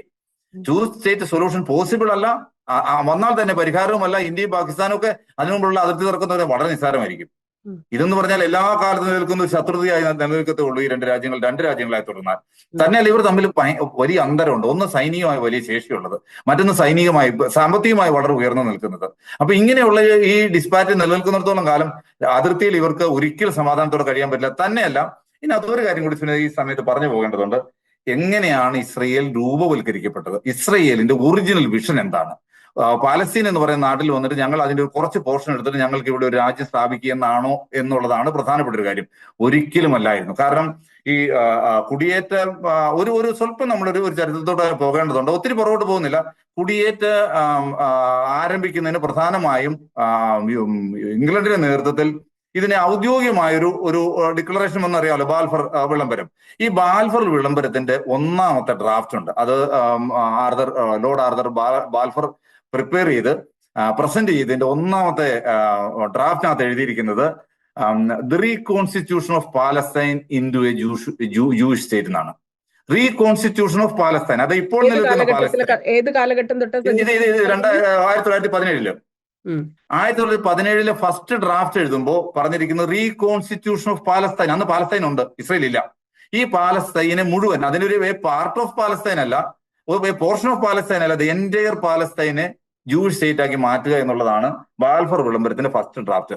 അതിപ്പോ നമുക്ക് ചിത്രത്തിൽ കാണാൻ പറ്റും. ഇപ്പൊ ഈ ചിത്രത്തിൽ കാണുന്നതിന് തൊട്ട് താഴെ കൈകൊണ്ട് എഴുതിയിരിക്കുന്ന കുറച്ച് ഭാഗങ്ങളുണ്ട്. അതായത് ഈ ഡ്രാഫ്റ്റ് അന്ന് സമർപ്പിച്ചത് എഡ്വിൻ മൊണ്ടേഗോ എന്ന് പറയുന്ന മറ്റൊരു പാർലമെന്റിന്റെ അടുത്താണ്. അദ്ദേഹം ഒരു യഹൂദനായിരുന്നെങ്കിലും അദ്ദേഹം ഒരു സയനിസ്റ്റ് ആയിരുന്നില്ല. അദ്ദേഹം പറഞ്ഞു ഒരിക്കലും ഇത് പാടില്ല എന്ന് പറഞ്ഞ് അത് വെട്ടിത്തിരിച്ച് താഴെ പേന കൊണ്ട് എഴുതിയിരിക്കുന്നത് കാണാൻ പറ്റും. ഇത് നെറ്റിൽ അവൈലബിൾ ആയ ഒരു ഡോക്യുമെന്റ് ആണ്. ഇതാണ് ഫസ്റ്റ് ഡ്രാഫ്റ്റ്. ഈ ഫസ്റ്റ് ഡ്രാഫ്റ്റിനകത്ത് ഇവർ കൃത്യമായി മനസ്സിലുള്ള കാര്യം പറഞ്ഞിട്ടുണ്ട്. ഇതാണ് ഒന്നാമത്തെ കാര്യം. ഇതാണ് ബാൽഫർ വിളംബരവുമായിട്ട് ബന്ധപ്പെട്ട്. രണ്ടാമത്തെ ഒരു കാര്യം എന്ന് പറഞ്ഞാൽ, അന്ന് ഈ ആദ്യത്തെ പ്രസിഡന്റ്, ഇസ്രായേലിന്റെ ആദ്യത്തെ പ്രസിഡന്റ് ഷെയ്ം വിസ്മാൻ, അന്ന് അദ്ദേഹം മാഞ്ചസ്റ്ററിൽ താമസിക്കുന്നത്, റഷ്യയിൽ ജനിച്ച ഒരു യഹൂദനാണ്, മാഞ്ചസ്റ്ററിൽ താമസിക്കുന്നു. ആ സമയത്ത് ഈ ബാൽഫർ വിളംബരം വരുന്നതിന് ഒരു 4-5 വർഷം മുൻപ് ഒരു പത്രപ്രവർത്തകന്റെ ചെയ്തൊരു ഇന്റർവ്യൂ, ഇത് ഓൺ റെക്കോർഡാണ്, അവൈലബിൾ ആണ്. ചോദിച്ചു, അപ്പൊ അവിടെ നിങ്ങൾ അവിടെ പോയി രാജ്യം സ്ഥാപിക്കുന്നുവെങ്കിൽ അവിടെ ആൾതാമസം ഇല്ലെന്ന് ചോദിച്ചപ്പോൾ ഇദ്ദേഹം പറഞ്ഞ മറുപടി, അവിടെ കുറച്ച് നീഗ്രോകൾ താമസിക്കുന്നുണ്ട്, അവർക്ക് പ്രത്യേകിച്ച് വിലയൊന്നുമില്ല, അത് അവരുടെ നാടല്ല, അവർ പോയിക്കോളും. അതായത് അവിടെ താമസിക്കുന്ന പാലസ്തീനിയൻസ്, ലക്ഷക്കണക്കിന് പാലസ്തീനികൾ താമസിക്കുന്നുണ്ട്. അവിടുത്തെ നെഗേവ് മരുഭൂമിയിൽ ബെദൂവിൻസ് താമസിക്കുന്നുണ്ട്. ഇവരെല്ലാം ഈ ഷെയ്ം വിസ്മാൻ എന്ന് പറയുന്ന ഒന്നാമത്തെ പ്രസിഡന്റിന്റെ മനസ്സിലുള്ളത് അവർ കുറച്ച് നീഗ്രോകളാണ്, ഞങ്ങളെന്ന് ചെല്ലുമ്പോൾ അവർ മാറിക്കൊള്ളൂ എന്നാണ് വിചാരിക്കുന്നത്. ഒന്നത്. രണ്ട്, ഈ ഒന്നാമത്തെ പ്രധാനമന്ത്രിയായിരുന്ന ബെൻഗൂറിയോന്റെ ചിന്തകൾ അല്ലെങ്കിൽ ഒരു പുസ്തകം, ബെൻഗൂറിയോൻ സ്മരണകൾ എന്ന് പറഞ്ഞൊരു പുസ്തകം പ്രസിദ്ധീകരിച്ചിട്ടുണ്ട്. അതിന്റെ 247-ാമത്തെ 4-ാം വോളിയം 247-ാമത്തെ പേജിൽ അദ്ദേഹം തന്റെ മകനായ ആമോസിന് എഴുതിയൊരു കത്തുണ്ട്. ആമോസ് എന്ന 16 വയസ്സാണ്. ആമോസിന് എഴുതിയ കത്തിനകത്ത് എഴുതിയിരിക്കുന്നത്, അത് ആ പുസ്തകത്തിന്റെ 297-ാമത്തെ പേജിലുണ്ട്. അതും അവൈലബിൾ ആണ്. എഴുതിയിരിക്കുന്നത് ഇങ്ങനെയാണ്: അവിടെ അറബ്സ് ഉണ്ട്, അവർ നിശ്ചയമായും നമ്മളെ എതിർക്കും, പക്ഷെ നമ്മുടെ പിന്നിൽ ബ്രിട്ടനിലെയും അമേരിക്കയിലെയും യഹൂദന്മാരുടെയും ആയുധ ബലവുമുണ്ട്, നമ്മൾ അവരെ പുറത്താക്കിയിരിക്കുന്നതാണ് അതിനകത്ത് മകൻ എഴുതിയിരിക്കുന്ന കത്തിനകത്ത് പറഞ്ഞിരിക്കുന്നത്. അപ്പോൾ ഇത്തരം കാര്യങ്ങളെല്ലാം വെച്ച് നോക്കും. പിന്നെ ഒരു കാര്യം കൂടിയുണ്ട്. ഞാൻ ആദ്യം ഒരു കാര്യം പറഞ്ഞല്ലോ, ഇത്രയും കാലം ഈ 1917 ബാൽഫർ വിളംബരം തൊട്ട് ഇന്ന് നമ്മൾ നിൽക്കുന്ന കാലം വരെ നോക്കിക്കഴിഞ്ഞാൽ ഇത്രയും വർഷത്തിനിടയ്ക്ക്, അതായത് ഏതാണ്ട് 107 വർഷത്തിനിടയ്ക്ക് പാലസ്തീനികളോട് നിങ്ങൾക്ക് എന്ത് വേണമെന്ന് ചോദിച്ച ഒരൊറ്റ സംഭവമുണ്ട്. അതിന്റെ പേര് കിങ് ക്രെയിൻ കമ്മീഷൻ എന്നാണ്. കിങ് ക്രെയിൻ കമ്മീഷൻ വന്ന് 1922-ലാണ്. അപ്പൊ കിങ് എന്ന് പറയുന്ന ക്രെയിൻ എന്ന് പറയുന്ന രണ്ടുപേര് അമേരിക്കൻ പ്രസിഡന്റ് ആണ്. അപ്പൊ ഈ ഒട്ടോമൻ ഭരണകൂടം ഇല്ലാതായി, അറബ് രാജ്യങ്ങളെല്ലാം സ്വതന്ത്രമാകുകയോ ആകേണ്ട ഒരു ഘട്ടത്തിൽ എത്തിക്കഴിഞ്ഞാൽ ഇവർക്ക് സ്വയംഭരണ അവകാശത്തിന് അർഹതയുണ്ടോ? ഇവർ അത്രത്തോളം മച്ചുവർ ആയ ഒരു സൊസൈറ്റി ആണോ? ഇവർ സിവിലൈസ്ഡ് ആണോ? ഇവർ സ്വന്തം രാജ്യമാക്കി വിടാനുള്ള ഒരു സംവിധാനമുണ്ടോ എന്ന് അറിയുന്നതിന് വേണ്ടിയിട്ട് അമേരിക്കൻ പ്രസിഡന്റ് വെച്ചൊരു കമ്മീഷനാണ് കിങ് ക്രെയിൻ കമ്മീഷൻ. ഈ കിങ് ക്രെയിൻ കമ്മീഷൻ ജോർദാനില്, സിറിയയില്, അന്ന് സിറിയയാണ് പ്രധാനപ്പെട്ട, അന്ന് ജോർദാൻ എന്ന് പറയാൻ പറ്റില്ല, സിറിയയാണ് പ്രധാന, ഗ്രേറ്റർ സിറിയ, ഇന്നത്തെ പാലസ്തീന്, ഈ സ്ഥലങ്ങളെല്ലാം വന്ന് മനുഷ്യരോട് സംസാരിച്ചു. നിങ്ങൾക്ക് എന്താണ് വേണ്ടത്? ഇങ്ങോട്ട് കുടിയേറ്റം നടക്കുന്നു. കുടിയേറ്റം നടന്നതിന് ശേഷം അപ്പൊ പാലസ്തീനുകൾ മാത്രമാണ് കുടിയേറ്റം നടക്കുന്നു. ഈ രാജ്യം വിഭജിക്കുന്നു. എന്നിട്ട് കുറെ ഭാഗം ഇസ്രായേലികൾക്ക്, യഹൂദന്മാർക്ക് കൊടുക്കാം. ഇത്തരത്തിലുള്ള കാര്യങ്ങളെ സംബന്ധിച്ച് അവിടുത്തെ കച്ചവടക്കാര്, അവിടുത്തെ കർഷകര്, അവിടുത്തെ അധ്യാപകര്, അവിടുത്തെ സ്ത്രീകളോട് പോലും ചോദിച്ചു, എന്താണ് ഈ നാട്ടിൽ, നിങ്ങൾക്ക് എന്താണ് വേണ്ടത് എന്ന് ചോദിച്ച് ഇന്ന് വരെ പാലസ്തീൻ ചരിത്രത്തിൽ പാലസ്തീനോട് നിങ്ങൾക്ക് എന്ത് വേണം ചോദിച്ച ഏക സംഭവം അതാണ്. അതിനുശേഷം അതിനകത്ത് വളരെ പ്രത്യേകതയുള്ള ഒരു കാര്യമുണ്ട്. അവിടെ ഒരു കച്ചവടക്കാരന്റെ അടുത്ത്, അക്രം ഷോയ്ത്തർ എന്ന് പറഞ്ഞ കച്ചവടക്കാരന്റെ അടുത്ത് ചെന്ന് ചോദിച്ചു, ഈ കിങ് ക്രെയിൻ കമ്മീഷന്റെ അടുത്ത്. അപ്പൊ ഈ ഓരോരുത്തരുടെയും ചോദിച്ചിട്ട് അവരുടെ സ്റ്റേറ്റ്മെന്റ് എഴുതി ഒപ്പിട്ട് വാങ്ങിച്ച്, അത് മുഴുവൻ രേഖകളാണ്, റെക്കോർഡാണ്. അതുപോലെ കിങ് ക്രെയിൻ കമ്മീഷന്റെ റിപ്പോർട്ട് ഇന്റർനെറ്റിൽ അവൈലബിൾ ആണ്. സാധാരണ കമ്മീഷൻ റിപ്പോർട്ട് പോലെ വലിയതൊന്നുമില്ല, കൂടി 5-6 പേജുള്ളൂ. പക്ഷെ അത് വായിച്ചു നോക്കേണ്ടത്. അതിനകത്ത് ഈ കർഷകനെ അക്രം ഷോയ്ത്തർ പറഞ്ഞ എന്നാന്നറിയാവോ? If the Jews come to our lands, they do not come to coexist and share with us, but with the intent of wipe out us and build their own nation upon the ruins of our own. ഇതാണ് അന്നാ മനുഷ്യൻ. ഇന്ന് ഒന്ന് ആലോചിച്ച് നോക്കി, ഇന്ന് ശരിക്കും പറയാം 107 വർഷം കഴിഞ്ഞപ്പോൾ അന്ന് സാധാരണ ഒരു കർഷകൻ പറഞ്ഞത് സത്യമായി തീർന്നില്ലേ? അദ്ദേഹം പറഞ്ഞു, അവരിഞ്ഞോട് വരരുത് ഇവിടെയുള്ള, കാരണം അവിടുത്തെ ഇൻഡിജീനിയസ് പീപ്പിൾ ആരൊക്കെയാണെന്നറിയാവോ? ഈ പറയുന്ന അറബ്സ് ഉണ്ട്, യഹൂദന്മാർ ഇൻഡിജീനിയസ് പീപ്പിൾ ആണ് അവിടുത്തെ. 10-14% വരുന്നുണ്ട്. അപ്പൊ ഇവരെല്ലാം കൂടി കോ എക്സിസ്റ്റ് ചെയ്യുന്നതിനകത്തോട്ട് ഇനി യൂറോപ്പിൽ നിന്ന് അവർ വന്നാൽ അവർ ഞങ്ങളുടെ നാട് തട്ടിയെടുക്കും. അവർ ഞങ്ങളുടെ കോ എക്സിസ്റ്റ് ചെയ്യില്ല. ഞങ്ങൾ ഇൻഡിജീനിയസ് പീപ്പിൾ എന്ന് പറഞ്ഞാൽ ഞങ്ങളുടെ ഇൻഡിജീനിയസ് പീപ്പിൾ എന്ന് പറഞ്ഞതിനകത്ത് യഹൂദനുണ്ട്. ഞങ്ങൾക്കത് ഭീഷണിയാണെന്ന് പറഞ്ഞ അതാണ് കിങ്റെ. എന്നിട്ട് കിങ്റെ കമ്മീഷൻ അതിനകത്ത് റിപ്പോർട്ട് കൊടുത്തു. അത് കൊടുത്ത റിപ്പോർട്ട് കൃത്യമായിട്ട് ഇതായിരുന്നു: നിങ്ങൾ പാലസ്തീനിലേക്ക് നടത്താൻ ഉദ്ദേശിക്കുന്ന ആ കുടിയേറ്റം അവിടെയുള്ള ഇൻഡിജിനിയസ് പീപ്പിളിന്റെ മതപരവും സാംസ്കാരികവും ആയ വിഷയങ്ങളിൽ പ്രശ്നം ഉണ്ടാക്കുമെന്നുള്ള പുനർവിചിന്തനം ചെയ്യേണ്ടതുണ്ട്. ഇത് തുടരരുതെന്ന് പറഞ്ഞാണ് കിങ്ഗ്രെയിൻ കമ്മീഷൻ കൊടുത്തത്. പക്ഷേ ഈ കമ്മീഷൻ റിപ്പോർട്ട് അമേരിക്കൻ പ്രസിഡന്റ് പോലും കാണാനിട വന്നില്ല. ഈ സയനിസ്റ്റ് ഓർഗനൈസേഷൻസ് അതിനെ ഹൈജാക്ക് ചെയ്യുകയും ഇവര് ബാൽഫർ വിളംബരം പുറപ്പെടുവിക്കുകയും അങ്ങനെ കുടിയേറ്റം നടക്കുകയാണ് ചെയ്തത്. അപ്പോൾ നമ്മൾ പറഞ്ഞ പോയിന്റ് ഇതാണ്: ആദ്യകാലം തൊട്ടേ ഉള്ള ഇവരുടെ പദ്ധതി, അതായത് അന്ന് നെതന്യാഹു ജനിച്ചിട്ടില്ല, ഇസ്രായേൽ എന്ന് പറഞ്ഞ രാജ്യം ഉണ്ടായിട്ടില്ല, അതിനു മുമ്പത്തെ കാര്യമാണ് പറയുന്നത്. അന്ന് മുമ്പേ ഇവരുടെ പദ്ധതി എന്ന് പറഞ്ഞാൽ reconstitution of Palestine into a Jewish state. അതാണ് ഇവരുടെ ഉദ്ദേശം. ആ ഉദ്ദേശം ആണ് ഈ കഴിഞ്ഞ ഇത്രയും കാലമായി ഒന്നെങ്കിൽ ഇൻക്രിമെന്റലായി ദിവസവും കുറെ പേരെ കൊല്ലുകയോ കുറച്ച് സ്ഥലം പിടിച്ചെടുക്കുകയോ ചെയ്യും. കഴിഞ്ഞ ഒരു വർഷമായിട്ട് മാസീവായിട്ട് ആക്രമിക്കുന്നു. ഇല്ലെങ്കിലും ഇത് തന്നെയാണ് നടന്നുകൊണ്ടിരിക്കുന്നത്. അപ്പൊ ഇതാണ് നടന്നു. ഇവരുടെ മനസ്സിലുള്ള പദ്ധതി അതായിരുന്നു ഈ പാലസ്തീൻ എന്ന് പറയുന്ന പാലസ്തീൻ എന്നൊരു രാജ്യം ഉണ്ടായിരുന്നില്ല എന്നാണല്ലോ വലിയൊരു വിഭാഗം ആളുകൾ ഇപ്പോഴും പറയുന്നത്, മലയാളികളും പറയുന്നുണ്ട്. പാലസ്തീൻ എന്നൊരു രാജ്യം ഉണ്ടായിരുന്നോ? എന്തെങ്കിലുമൊക്കെ തെളിവുകളോ? നമ്മൾ ഈ രാജ്യം എന്ന് പറയുന്നത് ഏതർത്ഥമാണ്? നേഷൻ സ്റ്റേറ്റ് എന്നുള്ള നിലയിലാണ് ഒരിക്കലും ഉണ്ടായിരുന്നില്ല. അങ്ങനെ ഒരു നേഷൻ സ്റ്റേറ്റ് ഒന്നും ഉണ്ടായിരുന്നില്ലല്ലോ. ഇസ്രായേൽ എന്ന് പറയുന്ന നേഷൻ സ്റ്റേറ്റ് ഇല്ലായിരുന്നു. ജോർദാൻ എന്ന് പറയുന്ന നേഷൻ സ്റ്റേറ്റുകളൊക്കെ ഉണ്ടായിരുന്നു ശരിക്കും രണ്ടാം ലോകമഹായുദ്ധത്തിന്റെ അന്ത്യത്തോടു കൂടിയാണ്. ഇന്ത്യ എന്ന് പറയുന്ന നേഷൻ സ്റ്റേറ്റ് ഉണ്ടായിരുന്നു 47 മുമ്പ്. പക്ഷെ ഇന്ത്യ എന്ന് പറയുന്ന നാടില്ലേ? ഇന്ത്യയിൽ ഇന്ത്യക്കാരില്ലേ? ഇന്ത്യക്കാരെന്ന് പറഞ്ഞുകൊണ്ട് മനുഷ്യരില്ലേ? ഇതുപോലെ തന്നെ പാലസ്തീൻ അന്ന് പാലസ്തീൻ പാസ്പോർട്ട് ഉണ്ട്. ഈ പാലസ്തീൻ പാസ്പോർട്ടാണ് യഹൂദർ സഞ്ചരിച്ചിരുന്ന അവിടെ ജീവിച്ചിരുന്ന മനുഷ്യര്. അവർക്ക് അവിടെ ഐഡന്റിറ്റി കാർഡുകൾ ഉണ്ടായിരുന്നു. അപ്പൊ പാലസ്തീൻ എന്ന് പറയുന്നത് നമ്മൾ ഇന്ന് ഉദ്ദേശിക്കുന്ന രീതിയിലുള്ള ഒരു നേഷൻ സ്റ്റേറ്റ് ആണെങ്കിൽ ഒന്നുമില്ലെന്ന്, ഒരു നേഷൻ സ്റ്റേറ്റും ഇല്ല. ആ സമയത്താണ് ഓരോ രാജ്യങ്ങളിൽ ഉണ്ടായി വരുന്നത്. അങ്ങനെ വന്നപ്പോഴാണ് ഒരു രാജ്യം ഉണ്ടായി. മറ്റൊരു നാടിനകത്ത്, പാലസ്തീൻ എന്ന നാടിനകത്ത് ഒരു രാജ്യം ഉണ്ടായി, ഇസ്രായേൽ. പാലസ്തീൻ എന്ന് പറഞ്ഞ രാജ്യം ഉണ്ടായിരുന്നില്ല. ഇതാണ് ഇതിനകത്ത് പ്രശ്നം. അവിടെ ഉണ്ടായിരുന്ന മനുഷ്യർ പുറത്തു പോവുകയും ചെയ്തു. ഇവർക്ക് തിരിച്ചു വരാൻ പറ്റണം. ഇതാണ് ഇതിന്റെ മൂല കാരണം. ഈ പ്രശ്നം റൈറ്റ് ടു റിട്ടേൺ എന്ന് പറയുന്നത് ഇത് സാധിക്കാതെ ഈ പ്രശ്നം പരിഹരിക്കുക. ഇതിനെ ഇവർ ടാക്കിൾ ചെയ്തിരിക്കുന്ന രീതിയൊക്കെ എന്ന് ഭയങ്കര രസകരമായിട്ടല്ല, ഭയങ്കര ക്രൂരമായിട്ടാണ്. ഇപ്പം ഉൺറ എന്ന് പറയുന്ന ഒരു സംഘടന ഉണ്ട്. അതായത് യുണൈറ്റഡ് നേഷൻസിന്റെ പാലസ്തീനികൾക്ക് വേണ്ടി, പാലസ്തീൻ റെഫ്യൂജികൾക്ക് വേണ്ടി സഹായങ്ങൾ ചെയ്തു കൊടുക്കുന്ന സംഘടനയാണ് ഉൺറ. അത് പാലസ്തീനികൾക്ക് വേണ്ടി മാത്രമാണ് ഉൺറ. ബാക്കി ലോകത്തുള്ള മുഴുവൻ രാജ്യങ്ങളിലെയും അഭയാർത്ഥികളെ വേണ്ടി നോക്കുന്ന UNHCR, United Nations High Commission for Refugees. ബാക്കിത്തെ എല്ലാ ലോക രാജ്യങ്ങൾക്കും UNHCR അവിടുത്തെ അഭയാർത്ഥികളെ സംരക്ഷിക്കുകയും അവർക്ക് വേണ്ട സഹായങ്ങൾ ചെയ്തു കൊടുക്കുകയും ചെയ്യുമ്പോൾ പാലസ്തീനികൾക്ക് വേണ്ടി മാത്രമായിട്ട് ഒരു യുണൈറ്റഡ് നേഷൻസ് സംഘടന ഉണ്ടെന്ന് പറയുമ്പോൾ നമ്മൾ എന്താ വിചാരിക്കുന്നത്? നല്ല കാര്യമാണെന്ന് വിചാരിക്കും, ഇല്ലേ? കാരണം അവർ മാത്രം സംരക്ഷിക്കാനും അവർക്ക് വേണ്ടി ആഹാരം കൊടുക്കാനും വിദ്യാഭ്യാസം, അവരുടെ പ്രധാനപ്പെട്ട പ്രാഥമികമായ എല്ലാ ആവശ്യങ്ങളും ചെയ്യുന്ന ഉൺറയാണ്. വേറെ ഉൺറ വഴിയല്ല നമുക്ക് പലയിടത്തോടും പൈസ ഒന്നും എത്തിക്കാൻ പറ്റും. നമ്മൾ പാലസ്തീന് പൈസ അയക്കണമെന്ന് എത്തിക്കാൻ നിർവാഹമില്ല. അത് യുണൈറ്റഡ് നേഷൻസിന് കൊടുക്കാനേ പറ്റത്തുള്ളൂ. അവരാണ് ഉൺറ വഴിയാണ് അവിടെ ചെയ്യുന്നത്. എല്ലാ കാര്യങ്ങളും ചെയ്യുന്നത്, സ്കൂളുകൾ നടത്തുന്നത്. തന്നെ പാലസ്തീൻ ഏരിയയിൽ ഏറ്റവും വലിയ തൊഴിൽ ദാതാവ് അവരാണ്, ഏറ്റവും വലിയ എംപ്ലോയർ അവരാണ്. അവരുടെ കീഴിലാണ് ഏറ്റവും കൂടുതൽ ജോലി ചെയ്യുന്നത്. പക്ഷെ ഉൺറയും UNHCR തമ്മിൽ ഒറ്റ വ്യത്യാസമുള്ളൂ. UNHCRന്റെ കീഴിൽ ഉള്ള മുഴുവൻ അഭയാർത്ഥികൾക്കും തിരിച്ചു പോകുന്നത് അവരുടെ റൈറ്റ് ആണ്, ഫണ്ടമെന്റൽ റൈറ്റ് ആണ്. Right to return is fundamental right. പക്ഷെ ഉൺറയുടെ ചാർട്ടറിൽ പോലും പറഞ്ഞിട്ടുണ്ട് റൈറ്റ് ടു റിട്ടേൺ അവരുടെ ഫണ്ടമെന്റൽ റൈറ്റ് അല്ല. അതായത് ലോകത്തിലെ മുഴുവൻ അഭയാർത്ഥികൾക്കും അവിടെ പോകുന്ന രാജ്യത്തേക്ക് തിരിച്ചു പോകുക എന്നുള്ളത് അവന്റെ അവകാശമാണെങ്കിൽ പാലസ്തീനി റെഫ്യൂജികൾക്ക് മാത്രം തിരിച്ചു പോകൽ അവരുടെ അവകാശമല്ല.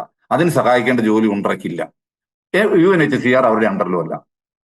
അപ്പോൾ ശരിക്കും പറഞ്ഞാൽ ലോകത്തിലെ ജനങ്ങൾ മൊത്തം നോക്കുമ്പോൾ പാലസ്തീനിയൻ റെഫ്യൂജികൾക്ക് മാത്രമായി യുണൈറ്റഡ് നേഷൻസിന്റെ ഒരു സംഘടന ഉണ്ടല്ലോ എന്ന് പറഞ്ഞാൽ അതിന് പ്രാഥമികമായ ഉദ്ദേശം ഇവർ തിരിച്ചയക്കാതിരിക്കുക എന്നുള്ളതാണ്. ബാക്കി എല്ലാ അഭയാർത്ഥികളെയും തിരിച്ചയക്കുന്നതിനുള്ള എന്ന് കരുതി ഇപ്പോ ഈ UNHCR മുഴുവൻ അഭയാർത്ഥികളെയും തിരിച്ചയച്ചു എന്നല്ല പറയുന്നത്. പക്ഷെ അറ്റ്ലീസ്റ്റ് അവരുടെ ചാർട്ടറിലെങ്കിലും അതിലിപ്പോ ഒരു ഫണ്ടമെന്റൽ റൈറ്റ് ആയിട്ട് എഴുതിയിട്ടുണ്ട്. കുറെ പേര് അവർ റീസെറ്റ് ചെയ്യുന്നുണ്ട്. പക്ഷേ ഉൺറയുടെ കീഴിലുള്ള ആരെയും തിരിച്ചു വിടുക എന്നുള്ളത് അവരുടെ ഉത്തരവാദിത്തമല്ല. അതുകൊണ്ട് എല്ലാ കാലവും ഈ അഭയാർത്ഥി ക്യാമ്പിൽ തന്നെ കിടക്കുക. കാരണം തിരിച്ചു പോയാൽ എങ്ങോട്ടാ ചെല്ലുന്നത്? ഞാൻ ആദ്യം പറഞ്ഞല്ലോ, ഇവർ പോകുന്നത് ഇസ്രയേലിൽ നിന്നാണ്, പോകേണ്ട ഇസ്രയേലിലോട്ടാ. അത് തിരിച്ചു പോകാൻ ഒരിക്കലും അവർ അനുവദിക്കില്ല. അപ്പൊ ഇങ്ങനെ പലവിധമായ കാര്യങ്ങളാലാണ് ഈ പാലസ്തീനികൾ എന്ന് പറയുന്ന ഒരു കൂട്ടം മനുഷ്യരെ അവരുടെ അനുവാദമില്ലാതെ അന്യഭൂഖണ്ഡത്തിലിരുന്ന് അവരുടെ നാടിനെ വിഭജിച്ച് അവിടെ മറ്റൊരു രാജ്യം ഉണ്ടാക്കി അവിടെ നിന്നും അവരെ ഇറക്കിവിട്ട് അവർക്ക് അഭയാർത്ഥി ക്യാമ്പിൽ കഴിയും, അവർക്ക് തിരിച്ചു പോകാൻ കഴിയാതിരിക്കുകയും ചെയ്യുന്നു. അതുകൊണ്ട് ഇവർക്ക് ഏതെങ്കിലും ഒരു ബൗണ്ടറി വരച്ച് അതിനകത്താക്കി കുറച്ച് മനുഷ്യരെ അവിടെ മറ്റൊരു നേഷൻ സ്ഥാപിച്ച് ഇവർക്ക് യുണൈറ്റഡ് നേഷൻസ് ഒരു കസേരയും കിട്ടി, ഇവർക്കൊരു പതാകയുമായി, ഇവർക്കൊരു നാണയവുമായി, ഒരു ഭരണകൂടവും തർക്കത്തിലാണ് ഒരു അതിർത്തിയും. അതിലൊക്കെ ഉപരി ഇവരുടെ നാട്ടിൽ നിന്ന് പോയ മനുഷ്യർക്ക് തിരിച്ചു വരാൻ പറ്റണം. അതിന് ഒറ്റ വഴിയുള്ളൂ, ഇത് രണ്ടും രണ്ട് രാജ്യമാകാതിരിക്കുക. ഇവർക്ക് തിരിച്ച് ഇസ്രയേലിലോട്ട് വരാൻ പറ്റണം. അപ്പൊ പിന്നെ ഇവിടെ സെറ്റിൽമെന്റ് വർദ്ധിപ്പിക്കേണ്ട ആവശ്യമില്ല. കാരണം ഇതൊരു ഒറ്റ രാജ്യമാണ്. ആ ഒറ്റ രാജ്യത്ത് ശരിക്കും പറഞ്ഞു കഴിഞ്ഞാൽ ഈ ഇത്രയുമൊക്കെ പ്രതിസന്ധിയിലാണെങ്കിലും ലോകത്തിൽ ഏറ്റവും കൂടുതൽ ലിറ്ററസി റേറ്റ് ഉള്ള രാജ്യം പ്രദേശങ്ങളൊന്നാണ് പാലസ്തീൻ. അവരും കഠിനാധ്വാനികളും അവരും വളർന്നുകൊണ്ടിരിക്കുകയാണ്. അപ്പൊ ശരിക്കും പറഞ്ഞാൽ ഈ രണ്ട് രാജ്യങ്ങൾ ഒരുമിച്ച് ചേർന്നാൽ അത് മനോഹരമായ ഭൂപ്രദേശമായി തീരും. ബുദ്ധിമാന്മാരുടെ, അധ്വാനികളുടെ, സ്വയംഭരണാവകാശമുള്ള ഒരു കൂട്ടം പുരോഗമനാശയക്കാരും ഒരു രാജ്യമായി തീരും. അതൊരു വിഷനായി കൊണ്ട് നടന്ന് അതിനുവേണ്ടി പ്രവർത്തിക്കുന്ന ധാരാളം സംഘടനകളുണ്ട്. അതാണ് സാധ്യമായ ഒരു പരിഹാരം. ഒരുപക്ഷെ ഇന്നല്ലെങ്കിൽ നാളെ അതോടുകൂടി ഈ പ്രശ്നങ്ങൾ പരിഹരിക്കപ്പെടുത്തുള്ളൂ. ഇല്ലെന്നുണ്ടെങ്കിൽ വീണ്ടും പ്രശ്നങ്ങൾ പക്ഷെ ഞാനൊരു കാര്യം ചോദിക്കട്ടെ, പ്രശ്നമാകുകയും. ഇപ്പൊ ട്രംപ് പറയുന്നു ട്രംപ് ഗസ ഏറ്റെടുക്കുകയാണ് അമേരിക്ക എന്ന് പറയുന്നു. അപ്പോ ട്രംപ് അല്ലെങ്കിൽ അമേരിക്ക ഗസ ഏറ്റെടുക്കുമ്പോൾ അത് ഇസ്രായേലിന്റെ കയ്യിൽ തന്നെയാണ് വരുന്നത്. ഇപ്പൊ സജി പറയുന്ന ഈ സാധനം ഇൻഡയറക്റ്റ് ആയിട്ട് അതേ രണ്ടും ഒന്നാണോ? ട്രംപ് പറയുന്നത് സജി പറയുന്നത് ഒന്നാണോ എന്ന് എനിക്കൊരു സംശയം. കാരണം ഒരു രാജ്യം രണ്ട് സിസ്റ്റം, 21% വരുന്ന അറബ് പൗരര് ഇസ്രായേലിലുണ്ട്, പാർലമെന്റിൽ അറബ് അംഗങ്ങൾ ഇപ്പൊ തന്നെ ഉണ്ട്. എന്നാൽ സയണിസം എന്ന് പറയുന്ന ഒരു സംഗതി എങ്ങനെയാണ് ഇവരെയൊക്കെ നോക്കിക്കാണുന്നത്? ഇപ്പൊ പ്രായോഗിക ജീവിതത്തിലെ ജൂത മൂല്യങ്ങൾക്ക് വശംവദരായി മാത്രം ജീവിക്കുന്ന ഒരു സമൂഹം എന്ന രീതിയിൽ ഇസ്രായേലിലെ അറബ് സ്വത്വത്തെ മാറ്റുക എന്നതല്ലേ സയൻസ് അവർ ശ്രമിച്ചുകൊണ്ടിരിക്കുന്നത്. അപ്പൊ ഇന്ത്യയിൽ RSS ആവശ്യപ്പെടുന്ന ഒരു ഹിന്ദു രാഷ്ട്രം ഇപ്പൊ ഇവരിവിടെ ആവശ്യപ്പെട്ടുകൊണ്ടിരിക്കുന്നുണ്ട്. പക്ഷെ നിങ്ങൾ മുസ്ലിങ്ങൾ ഇവിടെ ജീവിച്ചോ, പക്ഷെ സെക്കൻഡ് ക്ലാസ് സിറ്റിസൺ ആയിരിക്കുന്നതാണ് ഇന്ത്യയിലും ഇപ്പൊ അവർ പറഞ്ഞു തുടങ്ങിയിരിക്കുന്നത്. പക്ഷെ ഞങ്ങൾ തീരുമാനിക്കുന്ന നിയമങ്ങൾ, ഞങ്ങളുടെ ടേംസിനനുസരിച്ച് നിങ്ങൾ ഇവിടെ സൈഡിൽ ജീവിക്കുന്നില്ല, ഞങ്ങൾക്ക് പ്രശ്നങ്ങളില്ലാന്ന് ഇന്ത്യ പോലെ അവർ പറഞ്ഞു. അത് തന്നെയല്ലേ സയനിസത്തിൽ അവര് അറബ് രാജ്യം. അപ്പോൾ പ്രായോഗിക തലത്തിൽ നോക്കുമ്പോൾ ഈ 1 country 2 system അല്ലെങ്കിൽ ഒരു സയനിസ്റ്റ് ഹിന്ദുസ്ഥ ഇതൊക്കെ ഒന്ന് തന്നെയല്ലേ? ട്രംപ് പറയുന്നതും സജി പറയുന്നതും ഫലത്തിൽ ഒന്നായി മാറുന്നുണ്ടോ? ഇല്ല. എന്നാ അതെന്താന്ന് വെച്ച് കഴിഞ്ഞാല് ഈ അവിടെ സുനിത വളരെ ശ്രദ്ധിക്കേണ്ട ഒരു കാര്യം, ഇപ്പോഴത്തെ ഇസ്രയേലിലാണ് 21% അറബ്സ് ഉള്ളത്. അവരാണ് രണ്ടാം തര പൗരക്കാരായി ജീവിക്കുന്നത്. അവരെ ഉൾപ്പെടെ ആ 21%, ബാക്കിയുള്ള ജ്യൂസും ഇപ്പോഴത്തെ പാലസ്തീനികളും എല്ലാം ചേർന്ന ഒരു രാജ്യമാണ് ഞാൻ പറഞ്ഞ 1 democratic country. അത് ഡെമോക്രാറ്റിക് കൺട്രി ആയിരിക്കണം, അത് സെക്യുലർ കൺട്രി ആയിരിക്കണം. ഇപ്പൊ മതത്തിൽ നിന്ന് പറയുന്നതിന് യാതൊരു പ്രാധാന്യം ഇവിടെ ഉണ്ടായിരിക്കരുത്. അത് വംശീയതയും മതവും ഒരു പ്രാധാന്യവും ഇല്ലാത്ത ഡെമോക്രാറ്റിക് കൺട്രി, അവസര സമത്വമുള്ള. ഇപ്പോ സൗത്ത് ആഫ്രിക്ക എങ്ങനെയായിരിക്കുന്നു അതുപോലെ എല്ലാ കാര്യത്തിലും തുല്യത അനുഭവിക്കുന്ന ഒരു രാജ്യം, ഒരു ഭരണഘടന. അതൊരു പൊളിറ്റിക്കൽ സ്ട്രക്ചറാണ്. ആ പൊളിറ്റിക്കൽ സ്ട്രക്ചറിനുള്ളിൽ ഇനി അതെങ്ങനെ വേണം, അവിടുത്തെ ഇലക്ഷൻ ഓട്ടോണമസ് ബോഡി ആയിട്ട് നിൽക്കണോ? കാരണം എല്ലാവർക്കും സുനിത പറഞ്ഞ ഒരു ഭാഗം വളരെ കറക്റ്റാണ്. ഇപ്പം യഹൂദന് അവന്റേതായ ഒരു ഐഡന്റിറ്റി ഉണ്ട്, അവന്റെ ഒരു എത്തനിസിറ്റി ഉണ്ട്. അറബ്സിന് അവന്റേതായ ഒരു എത്തനിസിറ്റിയും ഐഡന്റിറ്റി ഉണ്ട്. അവർക്ക് അവരുടേതായ ആസ്പിറേഷൻസ് ഉണ്ട്. അപ്പൊ അവർ അങ്ങനെ ഒരു കമ്മ്യൂണിറ്റിയായി നിന്നാൽ പോലും അങ്ങനെ നിൽക്കുന്നതിനകത്തും ഇവർക്ക് ഒരൊറ്റ രാജ്യമായി നിൽക്കാൻ പറ്റും. തുല്യതയോടുകൂടി അങ്ങോട്ടും ഇങ്ങോട്ടും സഹകരണത്തോടു കൂടി ഒരു രാജ്യമായിട്ട് നിൽക്കാൻ പറ്റും. അവിടെ 2 തരം പൗരന്മാരില്ല. ഇപ്പൊ 2 തരം പൗരന്മാരുണ്ട് ഇസ്രായേലില്. ഇപ്പൊ ശരിക്കും പറയും 3 തരം ഭരണമാണ്, 3 തരം അധികാര വ്യവസ്ഥയാണ് ഇസ്രായേലിൽ നിൽക്കുന്നത്. ഇസ്രായേൽ മൂലം ഉണ്ടായിരിക്കുന്നത്. ഒന്ന്, ഇസ്രായേലിലുള്ള യഹൂദന്മാര് പൂർണ്ണ അധികാരത്തോടും പൂർണ്ണ സ്വാതന്ത്ര്യത്തോടും പൂർണ്ണ ജനാധിപത്യത്തോടും കൂടി എല്ലാ തരം പൗരാവകാശങ്ങളും എൻജോയ് ചെയ്തുകൊണ്ട് ജീവിക്കുന്ന ഒരു കൂട്ടം മനുഷ്യർ ഇസ്രായേലിനകത്ത്. 20% അറബ്സ്, അവർക്ക് പൗരത്വമുണ്ട് പക്ഷെ നാഷണാലിറ്റി ഇല്ല. അപ്പൊ 2ാം തര പൗരക്കാരായിട്ട് ജീവിക്കുന്നു. 3ാമതൊരു മനുഷ്യനാണ് വെസ്റ്റ് ബാങ്കിലുള്ളവര്. വെസ്റ്റ് ബാങ്കിൽ അവർക്കെന്ന് പറയാ ഒരുവിധ സ്വാതന്ത്ര്യങ്ങളുമില്ല, സഞ്ചാര സ്വാതന്ത്ര്യങ്ങളുമില്ല. അവരുടെ സ്ഥലങ്ങൾ മുഴുവൻ കൈയേറുന്നവർ, കൃഷി സ്ഥലങ്ങൾ ഇവര് ഓരോ ദിവസവും ബൗണ്ടറി കെട്ടി വേർതിരിക്കുന്നു. അങ്ങനെ ഒരു കൂട്ടം മനുഷ്യർ അവിടെ കഴിയുന്നു. 4ാമതൊരു കൂട്ടം മനുഷ്യരാണ് ഗസയിലുള്ളത്. അവർക്ക് ഇന്റേണലായ ഫ്രീഡം ഉണ്ടെന്ന് തോന്നുമെങ്കിൽ ഇവരുടെ അതിർത്തികൾ മുഴുവൻ വളഞ്ഞിരിക്കുകയാണ്. ഇവർക്ക് സഞ്ചാര സ്വാതന്ത്ര്യമില്ല. ഇവരുടെ ആകാശം ഇസ്രായേലിന്റെ കയ്യിലാണ്. ഇവർക്ക് ഭൗമാതിർത്തിയും മെഡിറ്ററേനിയൻ കടലും അവിടെ പൂർണ്ണമായിട്ടും നേവിയുടെ കയ്യിലാണ്, ഇസ്രായേൽ നേവിയുടെ കയ്യിലാണ്. ഇങ്ങനെ 4 തരത്തിലുള്ള കൂട്ടം മനുഷ്യർ അവിടെ ഉണ്ടായിരിക്കുമ്പോഴും ഒരു രാജ്യമേ അവിടെ ഉള്ളൂ. നമ്മൾ ആകെ പറഞ്ഞ ഈ ഒരു രാജ്യം മതി, അവിടെ ഒരു രാജ്യമേ എക്കാലം ഉണ്ടായിരുന്നുള്ളൂ, ഒരു രാജ്യം മതി. പക്ഷെ ആ രാജ്യത്തിനകത്ത് ഈ പറയുന്ന 4 തരം ഭരണ വ്യവസ്ഥയുടെ അധികാര ഘടനകളുണ്ട്. അവിടെ അതൊരു ജനാധിപത്യ രാജ്യമാകാം. ഇതെല്ലാം ഒറ്റ രാജ്യമാവട്ടെ. തലസ്ഥാനം ജെറുസലേം ആണെന്നുണ്ട്, എല്ലാത്തിനും കൂടി തലസ്ഥാനം ജെറുസലേം ആവട്ടെ. ഈ ജെറുസലേം എന്ന് പറയുന്നത് അതിസങ്കീർണമായ ഒരു പ്രശ്നമാണ്. അവസാനത്തെ യഹൂദൻ മരിക്കുന്നവരും ജെറുസലേമിൽ നിന്ന് യഹൂദന് പോകാൻ പറ്റില്ല. അവസാനത്തെ അറബിനും അവിടെ നിന്ന് പോകാൻ പറ്റില്ല. കാരണം മുഹമ്മദ് നബി സ്വർഗാരോഹണം ചെയ്തു എന്ന് പറയുന്ന സ്ഥലം അതാണ്. സോളമന്റെ ടെമ്പിൾ എന്ന് പറയുന്ന സ്ഥലം അതാണ്. അപ്പൊ ഈ സ്ഥലം എന്ന് പറയുന്നത് കോമൺ, ഇതിന് വിഭജിക്കാൻ പറ്റില്ല. അപ്പൊ ഇത് ആ ഘട്ടത്തിൽ വരും മാത്രമേ ഞാൻ മതപരമായ വിഷയം കാണുള്ളൂ. ഇല്ലെന്നുണ്ടെങ്കിൽ ഇതൊരു മതപരമായ വിഷയമല്ല, ഇതൊരു എത്നിക് ഇഷ്യൂ ആണ്, ഇതൊരു പൊളിറ്റിക്കൽ ഇഷ്യൂ ആണ്. ഈ ജെറുസലേം നഗരത്തിന്റെ ഈ അധികാരവും അവകാശവും ഒക്കെ ഏത് രീതിയിലായിരിക്കും പരിഹരിക്കപ്പെടുക സജിയുടെ? അത് ഒറ്റ രാജ്യമാകുമെങ്കിൽ അതിന് തലസ്ഥാനമാകുന്നതിന് എന്താ പ്രശ്നമുള്ളത്? ഒറ്റ രാജ്യമാകുക. ഈ പറയുന്ന പാലസ്തീനും ഗസയും വെസ്റ്റ് ബാങ്കും രാമള്ളയും ബർസേബയും ജഫയും എല്ലാം കൂടി ചേർന്നുണ്ട്, ടെല്ലവയും എല്ലാം ചെയ്ത ഒറ്റ രാജ്യം. അതിന്റെ തലസ്ഥാനം ജെറുസലേം ആകുന്നതായിരിക്കും ഏറ്റവും നല്ലത്. കാരണം ഈ മതങ്ങൾക്കും ഈ വംശീയതകൾക്കും ഒക്കെ ഏറ്റവും താല്പര്യമുള്ള ഒരു സ്ഥലം. പൂർണ്ണ സംരക്ഷണത്തോടുകൂടി അവർക്ക് അത് കൊണ്ടുനടക്കാൻ പറ്റും. അതായിരിക്കും ഇൻഡയറക്റ്റ് ആയിട്ട് പറഞ്ഞു വരുന്ന ഇസ്രായേൽ എന്നൊരു രാജ്യം ഇവിടെ ആവശ്യമില്ല എന്നാണോ? ഇപ്പോഴത്തെ ഇസ്രായേൽ എന്ന് പറയുന്ന ഒരു രാജ്യം ആവശ്യമില്ലെന്ന് പറഞ്ഞു കഴിഞ്ഞാൽ ആർക്കും ആവശ്യമില്ല, യഹൂദന്മാർ സയനിസ്റ്റുകൾക്കല്ലാതെ ഒരുപിടി യഹൂദന്മാർക്ക് പോലും ആവശ്യമില്ല. കാരണം അതൊരു അപ്പാർത്തൈഡ് ഭരണകൂടമാണ്.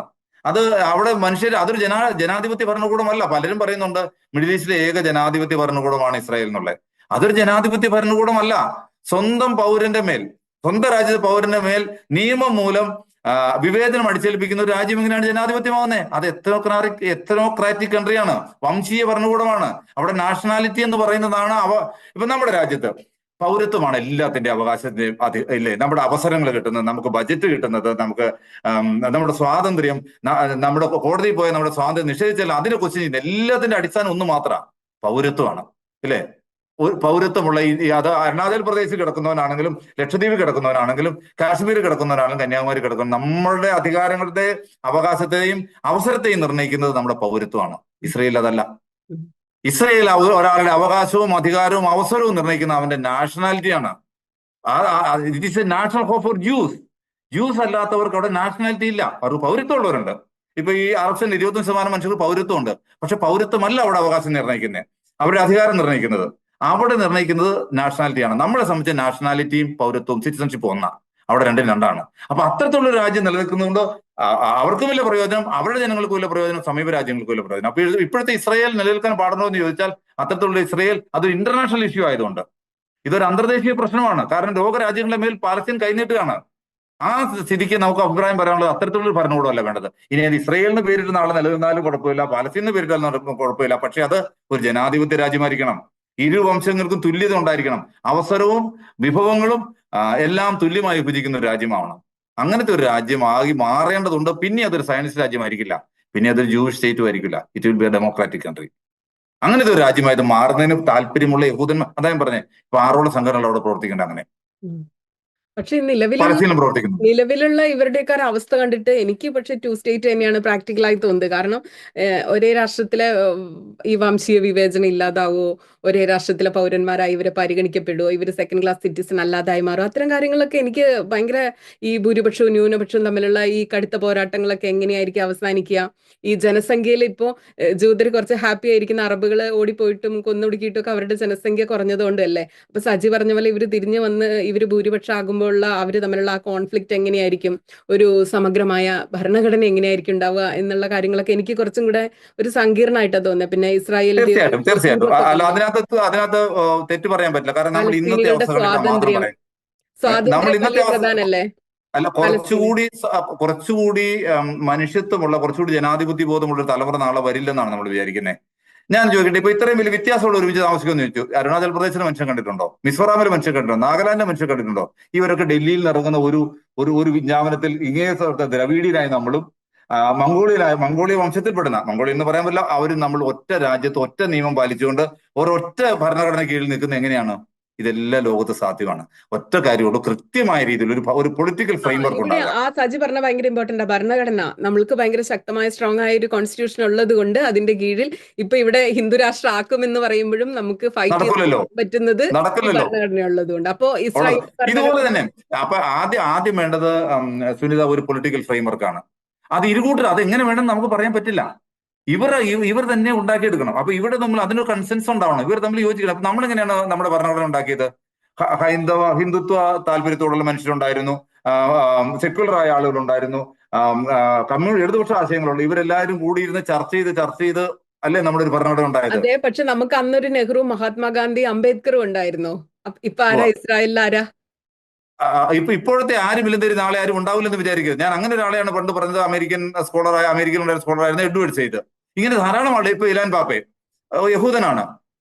ഇങ്ങനെ ധാരാളം പേരുണ്ട് അവിടെ ഇത്തരം കാര്യങ്ങൾ. ഗിദെയോൻ ലേവി, പുരോഗമനമായി ചിന്തിക്കുന്ന ധാരാളം പേരുണ്ട്, ധാരാളം സ്ത്രീകളുണ്ട്, ധാരാളം പുരുഷന്മാരുണ്ട്, ധാരാളം അക്കാഡമിഷ്യൻസ് ഉണ്ട്.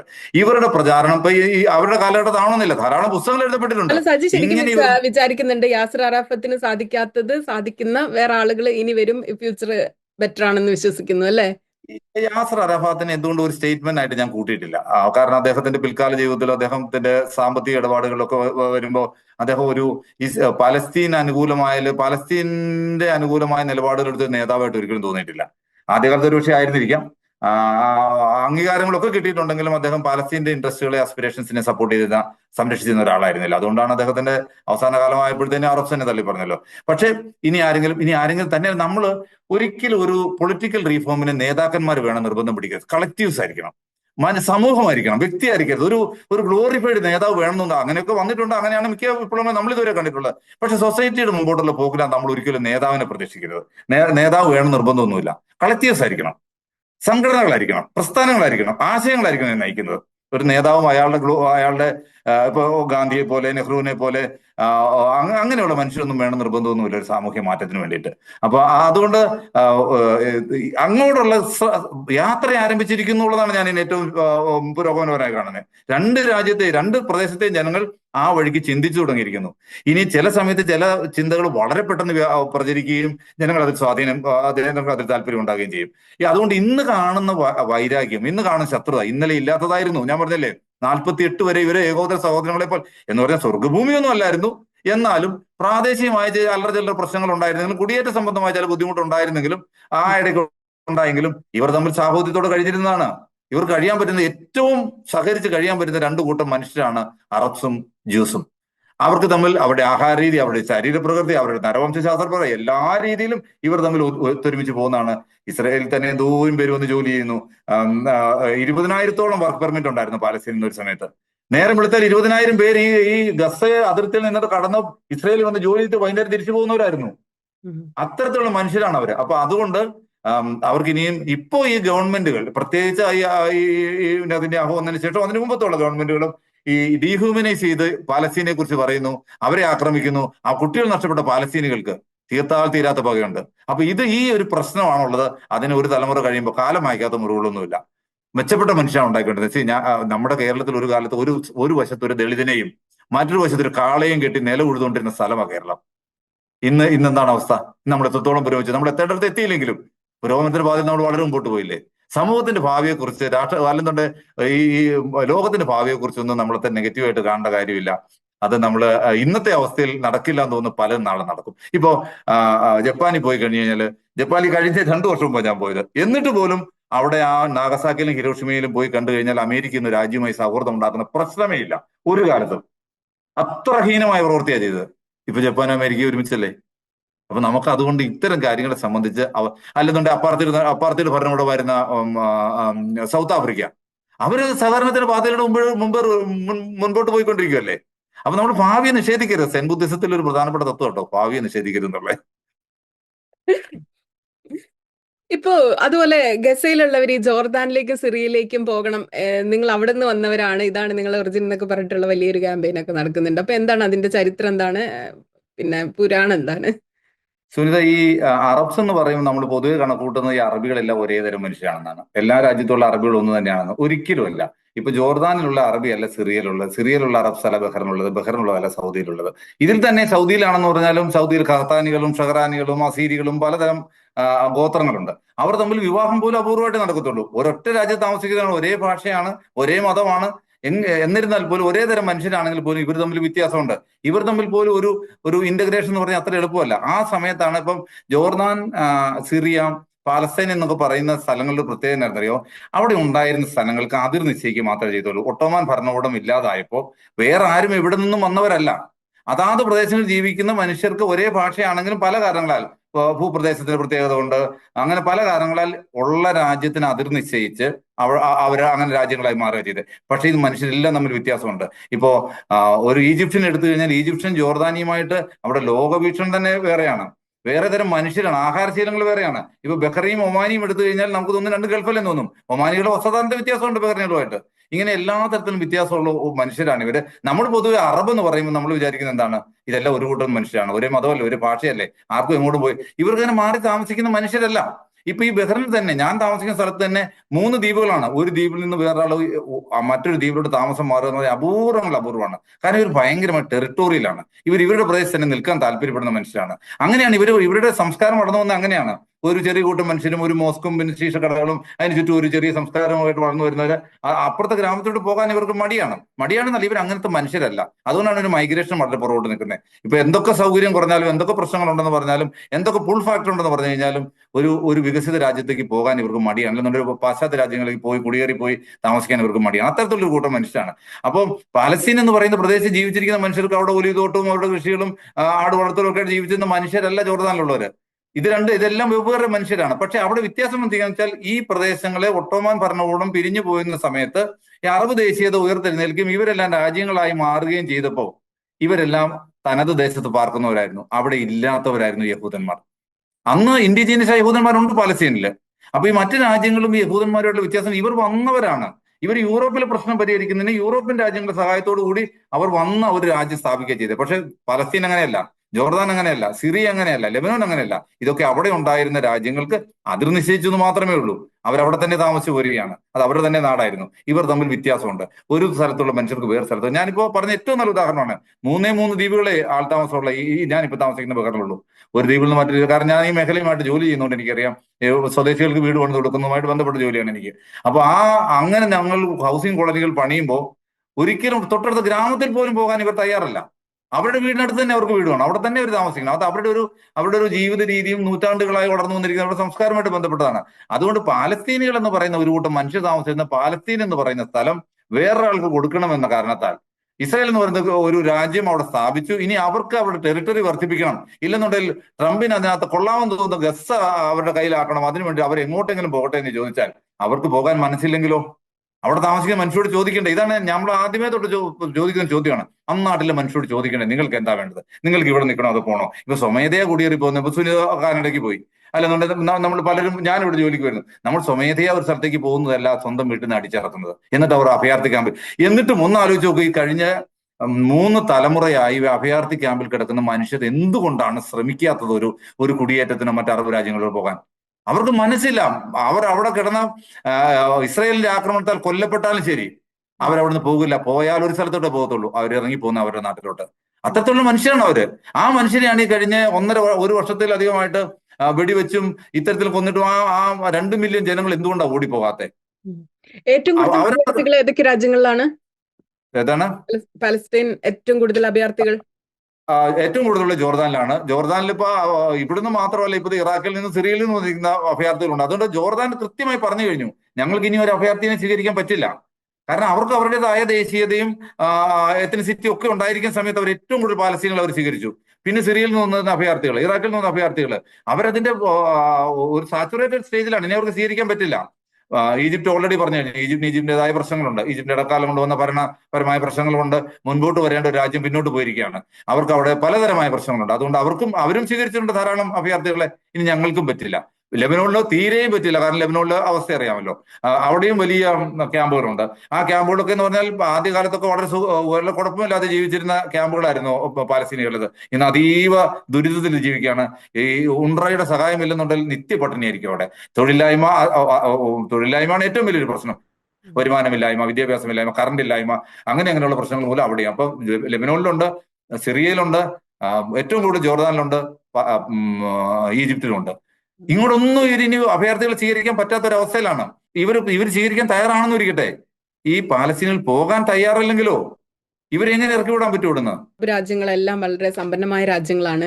അപ്പൊ അവർക്ക് വേണമെങ്കിൽ ഈ പാലസ്തീൻ ആളുകളെയൊക്കെ ഏറ്റെടുക്കാം, അവരെ നന്നായിട്ട് പുനരധിവസിപ്പിക്കാം, അല്ലെങ്കിൽ നെതന്യാഹുമായിട്ട് ബാർഗെയിൻ ചെയ്യാം, ട്രംപുമായിട്ട് ബാർഗെയിൻ ചെയ്യാം. അത്തരം സാധ്യതകളുണ്ടല്ലോ എന്ന്. ട്രംപ് അധികാരത്തിലേറ്റപ്പോൾ തന്നെ ആദ്യമായിട്ട് സൗദിയായിട്ടാണ് അദ്ദേഹം വ്യാപാര ഇടപാടുകൾ നടത്തുന്നത്. സൗദിയിലേക്ക് അദ്ദേഹം പോകാനിരിക്കുന്നു. സൗദി അറേബ്യ പോലുള്ള രാജ്യങ്ങൾ ഈ ഒരു വിഷയത്തിൽ എത്രത്തോളം പ്രധാനപ്പെട്ട റോളുണ്ട്? അവർക്ക് ഇതിൽ എത്രത്തോളം വലിയ ബാർഗെയിനിങ് പവർ ഉണ്ട്? അവർ ഇടപെടുവോ? ബഹ്റൈനും ഇപ്പോഴത്തെ ഒരു സാഹചര്യത്തിൽ ഈ ചോദ്യത്തിന് കൃത്യമായ ഉത്തരം പറയാൻ എനിക്ക് ബുദ്ധിമുട്ടുണ്ട്. എങ്കിലും പറയാവുന്ന ഒരു കാര്യം, ഈവൻ 67 യുദ്ധം വെച്ച് നോക്കിക്കഴിഞ്ഞാലും ഈ രാജ്യങ്ങൾക്കെല്ലാം അവരവരുടേതായ താല്പര്യങ്ങൾ കൂടിയുണ്ട്. ഇൻട്രസ്റ്റ് ഓഫ് നേഷൻ എന്ന് പറയുന്നത് വളരെ പ്രധാനപ്പെട്ട. ഇപ്പൊ ബഹ്റിൻ്റെതായ താല്പര്യമുണ്ട്, ഖത്തറിൻ്റെതായ താല്പര്യങ്ങളുണ്ട്. അവർക്ക് വികസനം വേണം, അവരുടെ നിക്ഷേപം വരണം, അവരുടെ സെക്യൂരിറ്റി ഒരു പ്രശ്നമാണ്, അവർക്ക് അവരുടേതായ അലൈസ് ഉണ്ടാകുക, ബന്ധങ്ങൾ ഉണ്ടാകുക, വ്യാപാര ബന്ധങ്ങൾ ഉണ്ടാകുക. ഇതെല്ലാം എല്ലാ രാജ്യത്തിന്റെയും പ്രധാനപ്പെട്ട ഒരു ആവശ്യമാണ്. അതിനിടയിൽ മറ്റൊരു ഇന്റർനാഷണൽ ഇഷ്യൂവിന്റെ സമീപ രാജ്യങ്ങളെ സഹോദര രാജ്യമാണെന്ന് കൂടി ഇരിക്കട്ടെ, അതിനെ പരിഗണിക്കുന്നതിന് വളരെ പരിമിതികളുണ്ട്. അതുകൊണ്ട് ഇത് ഗസയുടെ പ്രശ്നം അല്ലെങ്കിൽ പാലസ്തീന്റെ പ്രശ്നം ഈ അറബികളെ മാത്രം പ്രശ്നമായിട്ട് കൂട്ടണം, ഇത് അല്ല, ലോകത്തിന്റെ ഇപ്പൊ പ്രശ്നമാണ്. ജൂതർ എന്ന് പറയുമ്പോ അവര് എല്ലാ രാജ്യങ്ങളിലുള്ള ജൂതർ തമ്മിൽ ഒരു കണക്ഷൻ ഉണ്ടല്ലോ, അതുപോലെ അറബ്സ് എന്ന് പറയുമ്പോ അതില്ല അല്ലേ? അറബ്സ് എന്ന് പറഞ്ഞ ഈ ജൂതർ എന്ന് പറയുന്നതും അറബ്സ് എന്ന് പറയുന്നത് തമ്മിൽ വലിയ വ്യത്യാസമുണ്ട്. അറബ്സ് എന്ന് പറഞ്ഞാൽ വളരെ വലിയൊരു ജനസമൂഹമാണ്, വളരെ രാജ്യങ്ങൾ ഇങ്ങനെ എന്താണ് സ്കാറ്റേഡ് ആയി കിടക്കുന്ന ഒരു രാജ്യമാണ്. അവർക്ക് അതാ ഞാൻ ആദ്യം പറഞ്ഞത്, ഇവർ തമ്മിൽ വളരെ വ്യത്യാസങ്ങളുണ്ട്, ഇവർക്ക് ഇവരുടേതായ താല്പര്യങ്ങളുണ്ടെന്ന്, ഭരണകൂടങ്ങളിൽ തമ്മിൽ വ്യത്യാസമുണ്ട്. ഇപ്പോ ഈ അറബ് രാജ്യങ്ങൾ മിക്കയിടത്തെയും മൊണാർക്കിയാണ്. അപ്പൊ അവർക്ക് അവരുടേതായ താല്പര്യങ്ങളുണ്ട്. ഞാൻ പറഞ്ഞു അവർക്ക് നിക്ഷേപം പറഞ്ഞു, അവിടെ വികസനം പറഞ്ഞു. ഇനി ഒരു രാജ്യത്തിന് അങ്ങനെ ഒറ്റയ്ക്ക് നിൽക്കാൻ പറ്റില്ല. പണ്ടത്തെ പോലത്തെ ഒരു രാജ്യം ഒരു ചേരിയിൽ ചേർന്നുകൊണ്ട് എല്ലാവരും കൂടി ആക്രമിക്കുന്ന പരിപാടിയൊക്കെ ഇപ്പം യൂറോപ്യൻ യൂണിയനും അമേരിക്കയും നേറ്റവും മാത്രമേ ചെയ്തുള്ളൂ, വേറെ ആരും അങ്ങനെ ചെയ്യില്ല. അപ്പൊ അത്തരത്തിലുള്ള ഓരോ രാജ്യം, ഞാനതാ പറഞ്ഞു, interest of nation is very important. അതെല്ലാ രാജ്യങ്ങൾക്കും ഉണ്ട്. അത് അവരുടെ ജനങ്ങളുടെ ജീവിത സൗകര്യങ്ങൾ വർദ്ധിപ്പിക്കാനും നിക്ഷേപം വരാനും വികസനം വരാനും സെക്യൂരിറ്റിക്കും വേണ്ടിയിട്ട് ഓരോ രാജ്യങ്ങളും താല്പര്യമുണ്ട്. അതിന്റെ മുകളിൽ ഇവർ മൂന്നാം ഒരു വിഷയത്തിലോട്ട് ചാടില്ല. അപ്പൊ ശരിക്കും പറഞ്ഞു കഴിഞ്ഞാൽ 6 Day War നടക്കുന്ന സമയത്ത് അതിന് തൊട്ടു മുൻപ് ഗസ ഈജിപ്തിന്റെ കയ്യിലായിരുന്നു, പാലസ്തീൻ എന്ന് പറയുന്നത് ജോർദാന്റെ കൂടെ ആയിരുന്നു. അപ്പൊ അതാത് രാജ്യങ്ങൾ നോക്കിയത് ശരിക്കും പറഞ്ഞാൽ അവരുടെ താല്പര്യത്തിന് കിട്ടുന്നത് ഇങ്ങോട്ട് പോകുന്ന കിട്ടുമെന്ന് അവർ വിചാരിച്ചത്. പിന്നീടാണ് 6 Day War കഴിയുന്ന സമയത്ത് ഇതെല്ലാം തിരിച്ച് ഇസ്രയേൽ പിടിച്ചെടുത്തു അങ്ങോട്ട്. അപ്പൊ ഇതിനകത്ത് സമീപ രാജ്യങ്ങളിൽ നിന്ന് എന്തിനാണ് ഈ അറബ് രാജ്യങ്ങളുടെ തോളിൽ ഇതിന്റെ ഉത്തരവാദിത്തം ഏറ്റിരുന്നത്? ലോകത്തിന്റെ പ്രശ്നമാണ്, നമുക്കുണ്ട് ഉത്തരവാദിത്തം, ഇന്ത്യക്കുണ്ട് ഉത്തരവാദിത്തം, ലോക സമൂഹത്തിനുണ്ട് ഉത്തരവാദിത്തം. കാരണം പലസ്തീൻ ലോക സമൂഹത്തോടാണ് കൈനീട്ടുന്നത്. ഈ വിഷയത്തിന്റെ ഒരു പരിഹാരം വേണം, ഇന്റർനാഷണൽ കമ്മ്യൂണിറ്റിയാണ് ഇടപെടേണ്ടത്. അല്ലാതെ കുറച്ച് അറബ് രാജ്യങ്ങളുടെ ഉത്തരവാദിത്തമായിട്ട് ഈ പ്രശ്നത്തെ മാറ്റി നിർത്തുകയും അവർ ഈ ജനങ്ങളെ എടുത്തോട്ടെ എന്ന് പറയുകയും ചെയ്യുന്നത് ഒരു ന്യായവുമില്ല. അങ്ങനെയല്ല ഈ പ്രശ്നത്തിന് പരിഹാരമുണ്ട്. അങ്ങനെയാണ് തിരിച്ചൊരു ചോദ്യം ചോദിക്കുക, തികച്ചും മണ്ടൻ ചോദ്യമാണ്, എങ്കിലും ചോദിക്കാം. എങ്കിൽ പിന്നെ ഈ യഹൂദന്മാരെ ബായ് ആണല്ലോ, അമേരിക്ക അങ്ങ് ഏറ്റെടുത്ത് കഴിഞ്ഞാൽ പിന്നെ പ്രശ്നം തീരുമല്ലേ? ഈ ഇസ്രായേലിലുള്ള യഹൂദന്മാരെ മുഴുവൻ അമേരിക്ക അങ്ങ് ഏറ്റെടുത്ത് കഴിഞ്ഞാൽ അമേരിക്കയിലില്ലല്ലോ, ഇവരുടെ വാഗ്ദത്ത ഭൂമി അല്ലല്ലോ അമേരിക്ക. ഇതിനെ സംബന്ധിച്ച് ഏറ്റവും നല്ല പ്രസ്താവന പറഞ്ഞ ആള് ഗാന്ധി കേട്ടോ. ഗാന്ധിജി പറഞ്ഞെന്തെന്നറിയോ, പുതിയ കാലത്ത് ഒരു നേഷൻ സ്റ്റേറ്റ് ഉണ്ടാകുമ്പോൾ അതൊരു മതഗ്രന്ഥത്തിന്റെയോ മിത്തുകളുടെയോ മതത്തിന്റെയോ അടിസ്ഥാനത്തിലായിരിക്കരുത്. ഇപ്പൊ ഏതെങ്കിലും ഒരു മതത്തിന് അവരുടേതായ അവരുടെ മിത്തും അവരുടെ താളിയോല ഗ്രന്ഥവും എന്തെങ്കിലും പുസ്തകം കൊടുത്തിട്ട് ഇതിനകത്ത് ഞങ്ങളുടെ ദൈവം പറഞ്ഞിട്ടുണ്ട് ഇത് ഞങ്ങളുടെ നാടാണെന്ന് പറഞ്ഞാൽ, നിങ്ങളുടെ ദൈവവും കൊള്ളാം, നിങ്ങളുടെ മതഗ്രന്ഥവും കൊള്ളാം, പക്ഷെ നാട് ഞങ്ങളുടെയാണെന്നേ പറയത്തുള്ളൂ. ഇല്ലേ? നമ്മുടെ നാട്ടിലാണെങ്കിൽ ഇപ്പോ എല്ലാവർക്കും അറിയാമല്ലോ, 2000 വർഷം മുമ്പ് ഇന്നത്തെ പാലസ്തീനിലാരായിരുന്നു, 2000 വർഷം മുമ്പ് ഇന്ത്യയിൽ ആരാ ഭരിച്ചുകൊണ്ടിരുന്നെന്ന് അറിയാവോ? നമുക്കറിയത്തില്ല, പക്ഷെ നമുക്ക് നല്ല നിശ്ചയം പാലസ്തീനിൽ ആരാണെന്നുള്ളത്, ഇല്ലേ? അന്ന് യഹൂദന്മാരുടെ നാടായിരുന്നെന്ന് അറിയത്തില്ലാത്ത ഏതെങ്കിലും മലയാളി ഉണ്ടോ? എന്നാൽ 2000 മുമ്പ് ഇന്ത്യ ഭരിച്ചിരുന്ന ആരാണെന്ന് ആർക്കെങ്കിലും അറിയാവോ? ആർക്കും അറിഞ്ഞുകൂടാ. ആ മനുഷ്യർ തിരിച്ചു വന്നിട്ട് പറയാണ്, ഒരു താളിയോല ഗ്രന്ഥമായിട്ട് പറയാണ് ഞങ്ങളുടെ ദൈവത്തിൽ പറഞ്ഞിട്ട് ഞങ്ങളുടെ നാടാണ് തിരിച്ചറിയണമെന്ന് പറഞ്ഞാൽ നമ്മൾ ഇറങ്ങി കൊടുക്കുക. 50 കൊല്ലം മുമ്പ് നമ്മുടെ സ്ഥലത്ത് താമസിച്ച ഒരാൾ വന്ന് നമ്മൾ ഇറങ്ങി കൊടുക്കുമോ? അതുകൊണ്ട് ഒരു നേഷൻ സ്റ്റേറ്റ് എന്ന് പറയുന്നത് ഒരു പൊളിറ്റിക്കൽ അറേഞ്ച്മെന്റ് ആണ്, ഒരു പൊളിറ്റിക്കൽ ഫ്രെയിംവർക്കാണ്. അതിന് മതപരമായിട്ടുള്ള എന്തെങ്കിലും മിത്തുകളും ഉണ്ടെന്ന് പറഞ്ഞിട്ട് ഇത് ഞങ്ങളുടേതാണ്, ഞങ്ങളുടെ ദൈവം പറഞ്ഞിട്ട് പണ്ട് എഴുതി വെച്ചിട്ടുണ്ടെന്ന് പറഞ്ഞാൽ അങ്ങനെ ഉണ്ടാകരുതെന്ന് പറഞ്ഞ ആദ്യത്തെ മനുഷ്യനാണ് മഹാത്മാഗാന്ധി. അതുകൊണ്ട് തന്നെ ഒരു കാര്യം പറയാം, അതുകൊണ്ട് തന്നെ ഇസ്രയേൽ എന്ന് പറയുന്ന സ്റ്റേറ്റ് ഉണ്ടായിട്ട് 1950 വരെയും ഇന്ത്യ അതിന് അവരുടെ നമ്മൾ ആ രാജ്യത്തെ അംഗീകരിക്കുകയോ അവരുടെ ഒരു കോൺസുലേറ്റ് പോലും നമ്മൾ പണിയാൻ അനുവദിച്ചില്ല. ഈവൻ ഒരു കോൺസുലേറ്റ് പണിയെന്ന് പറഞ്ഞപ്പോൾ ബോംബെയിലാണ് പണിയിച്ചത്, ഡൽഹിയിൽ ഒരു കോൺസുലേറ്റ് പോലും പണിയിപ്പിച്ചില്ല ഇന്ത്യ. കാരണം അവർ രാജ്യമായിട്ട് അംഗീകരിച്ചിട്ടില്ല. അവിടുത്തെ ജനങ്ങളെ പുറത്താക്കിക്കൊണ്ട് അവിടെ മറ്റു രാജ്യം സ്ഥാപിക്കരുത് എന്ന് ഞാൻ എപ്പോഴും ചിന്തിക്കുന്ന ഒരു കാര്യമുണ്ട്. ഇന്നത്തെ പോലത്തെ വാർത്താ മാധ്യമങ്ങളില്ല, എന്താണ് ആരും പോയി കണ്ടിട്ടില്ല ഇസ്രായേൽ പാലസ്തീൻ എന്താണെന്നുള്ളത്. എന്നിട്ടും അവിടെ നടക്കുന്ന അനീതിയാണ്. അവിടുത്തെ ജനങ്ങളെ പുറത്താക്കി വേറെ രാജ്യം സ്ഥാപിക്കുന്നത് തെറ്റാണെന്ന് കരുതാനുള്ള ഒരു നീതിബോധം അന്ന് ഗാന്ധിക്കും നെഹ്റുവിനും ഉണ്ടായെങ്കിൽ ഇത്രയും കാര്യങ്ങൾ അറിയുന്ന ഇന്നത്തെ ലോക നേതാക്കന്മാർക്ക് നമ്മുടെ ഭരണാധികാരിക്കാർക്ക് ഉണ്ടാകാത്തത് എന്തെന്ന് ശരിക്കും ഒരു അത്ഭുതം തോന്നിപ്പോകും.